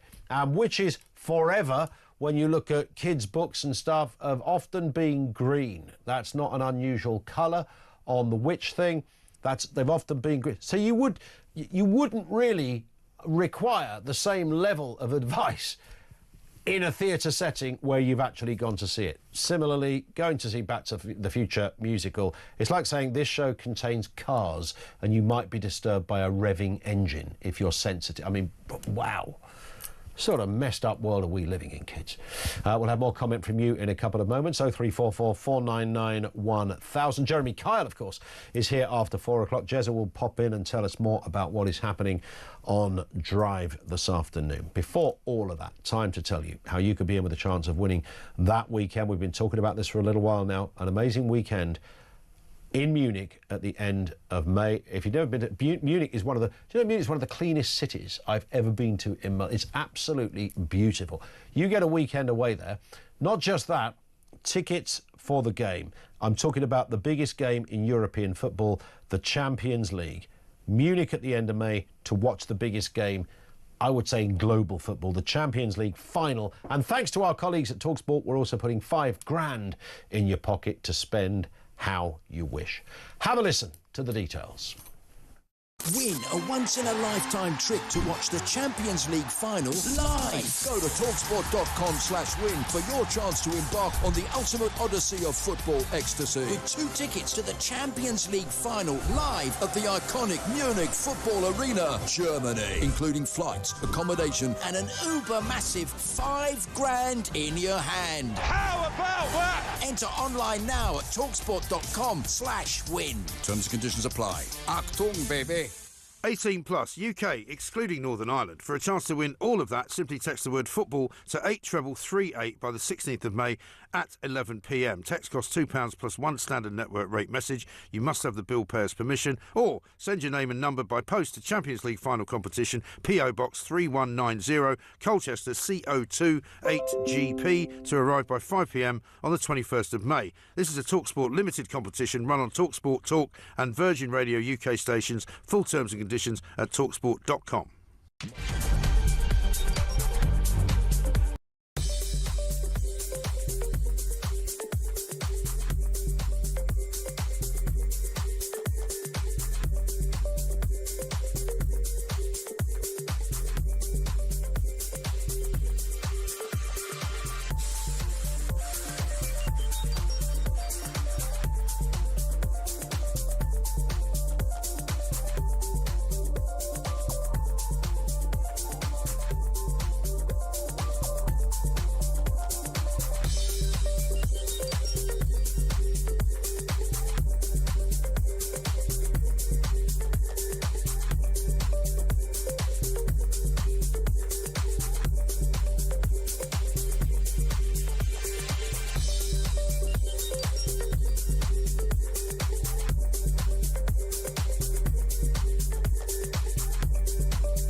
know that over the past 3 years he's been on countless foreign jet-setting luxury trips around the world at our expense. He says it's to, foster relations with foreign countries and to tell them how wrong Russia was to invade Ukraine. I'm not sure what that has got to do with the speaker, but there you are.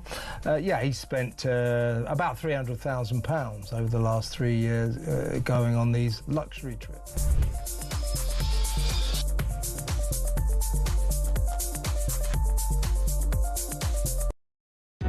Across the UK, on DAB+, on your smart speaker, on your smart TV, and on your side.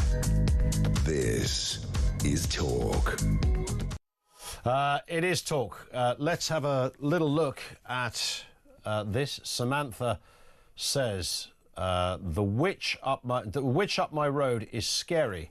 But she is a grey mauve colour. What should I do? I think you've got your talkback still attached in my ear, Adam. That's much better. Good Lord, that was a bit weird. David says, I get triggered by trigger warnings. It's a blooming nightmare for me, says David in the Cotswolds. We were talking about this in the office. If you get triggered by trigger warnings, are you the worst of all people?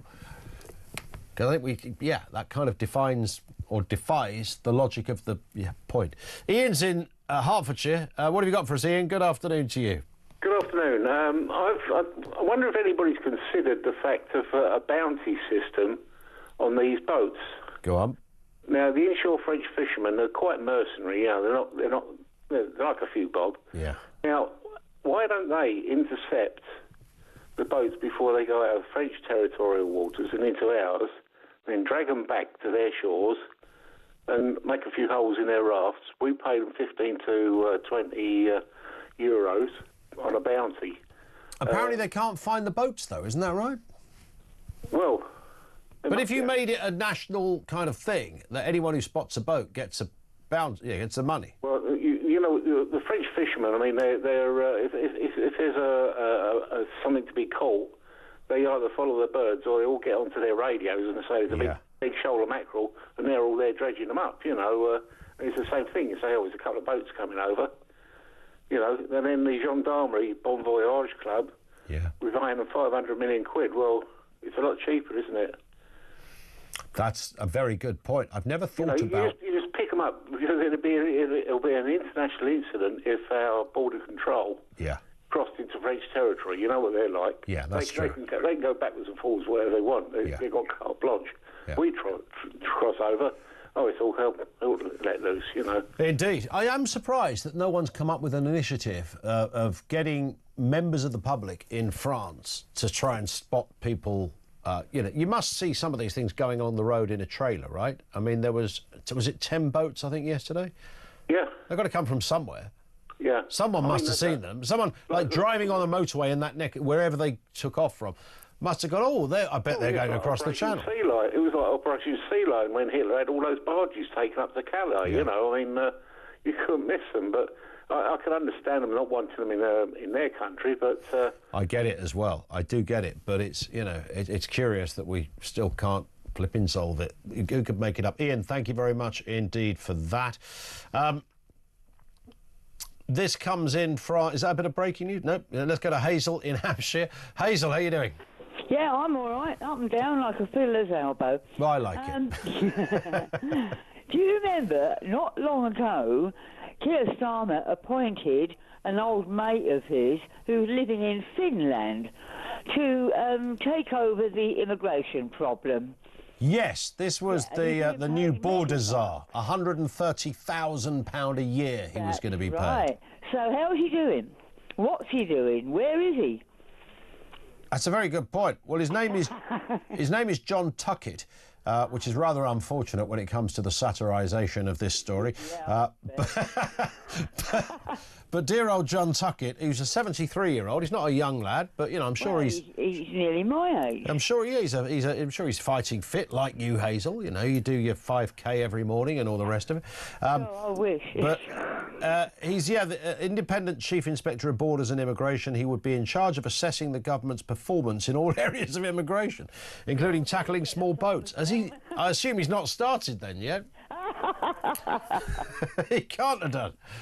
No, I think he needs to get the sack. He's not doing his job, is he? He's not doing his job. Let's hope he hasn't had a paycheck just up to now anyway. Hazel, you've been brilliant. Thank you very much indeed for that. Hulk says, you have a problem with green people? I need to talk to you. Yeah, and I don't think I'd like him when he's angry. This from Julian. Keir Starmer's bizarre and almost Python-esque public address should carry trigger warnings.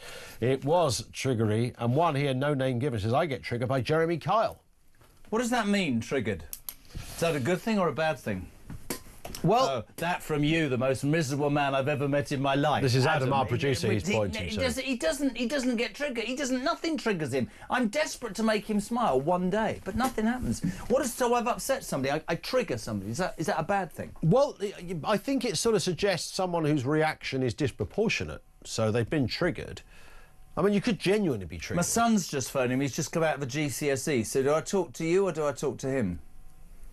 He's actually your son, so why don't you take the call? There we go. Yeah, sorry. Listen, welcome. What a show yesterday. It all went completely barking mad. Did it? What happened? Just madness. With of course, all that Starmer stood up and said, and everybody was saying the same thing. But you've spent years saying you don't want to control migration. I mean, that's a donut. That's a 360. And there's so much evidence of it. Oh, my God, there's loads of big evidence. Speeches... big campaigns, holding posters. So we got to be with Denny. Brilliant idea. We've got Trevor Kavanagh on today because Trevor Kavanagh is a Sun legend. There's a 10-point government plan in the Sun, the brilliant Sun, about how the Labour Party will deal with the immigration problems. There's no cap. There's no numbers. There's no detail. It's BS, right? Correct. And Farage today writing in the paper saying this is just jumping on the bandwagon. Yep, 100%. I'm not saying it's easy. There are certain immigration people that need to come, but at the end of the day, Farage, the power's in his sails, isn't it?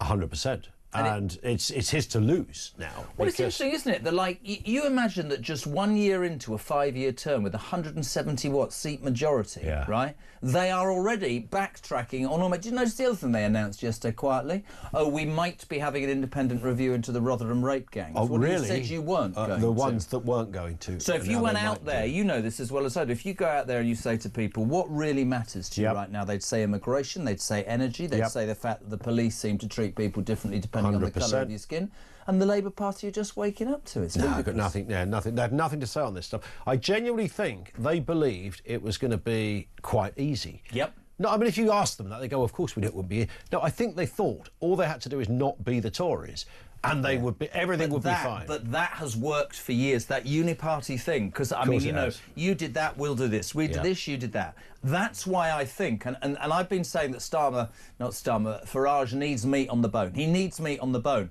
But at the moment, he doesn't need to put any meat on the bone. At the moment, these two parties are destroying themselves. What about Kemi Badenoch yesterday? We were doing this as well in the show today. She's launched a review of the Conservatives' local election campaign as reform. So we've had a review into the general election, which has gone on a year because she said Jack. Now she's going to look. I'll tell you why.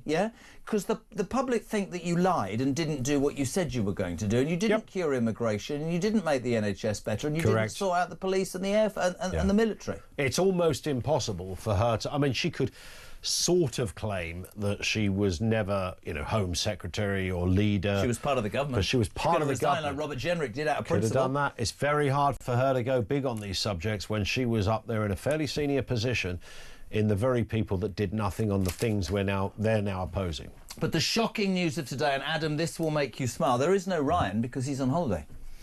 Ryan's and there is no Jodie because she's on holiday. And it transpires Jodie without her boyfriend, Ryan maybe not without his wife, are both in the same resort in Corfu. I knew they'd gone to the same. I think there's a bit of swinging going on. Do you think so? I think there's a bit of oi oi. How's your father? Wow. So okay. I do. So I think there's a bit of. I think there's a bit of. I think there's a bit of interdepartmental involvement. A bit of. You think so? What's that? I need W.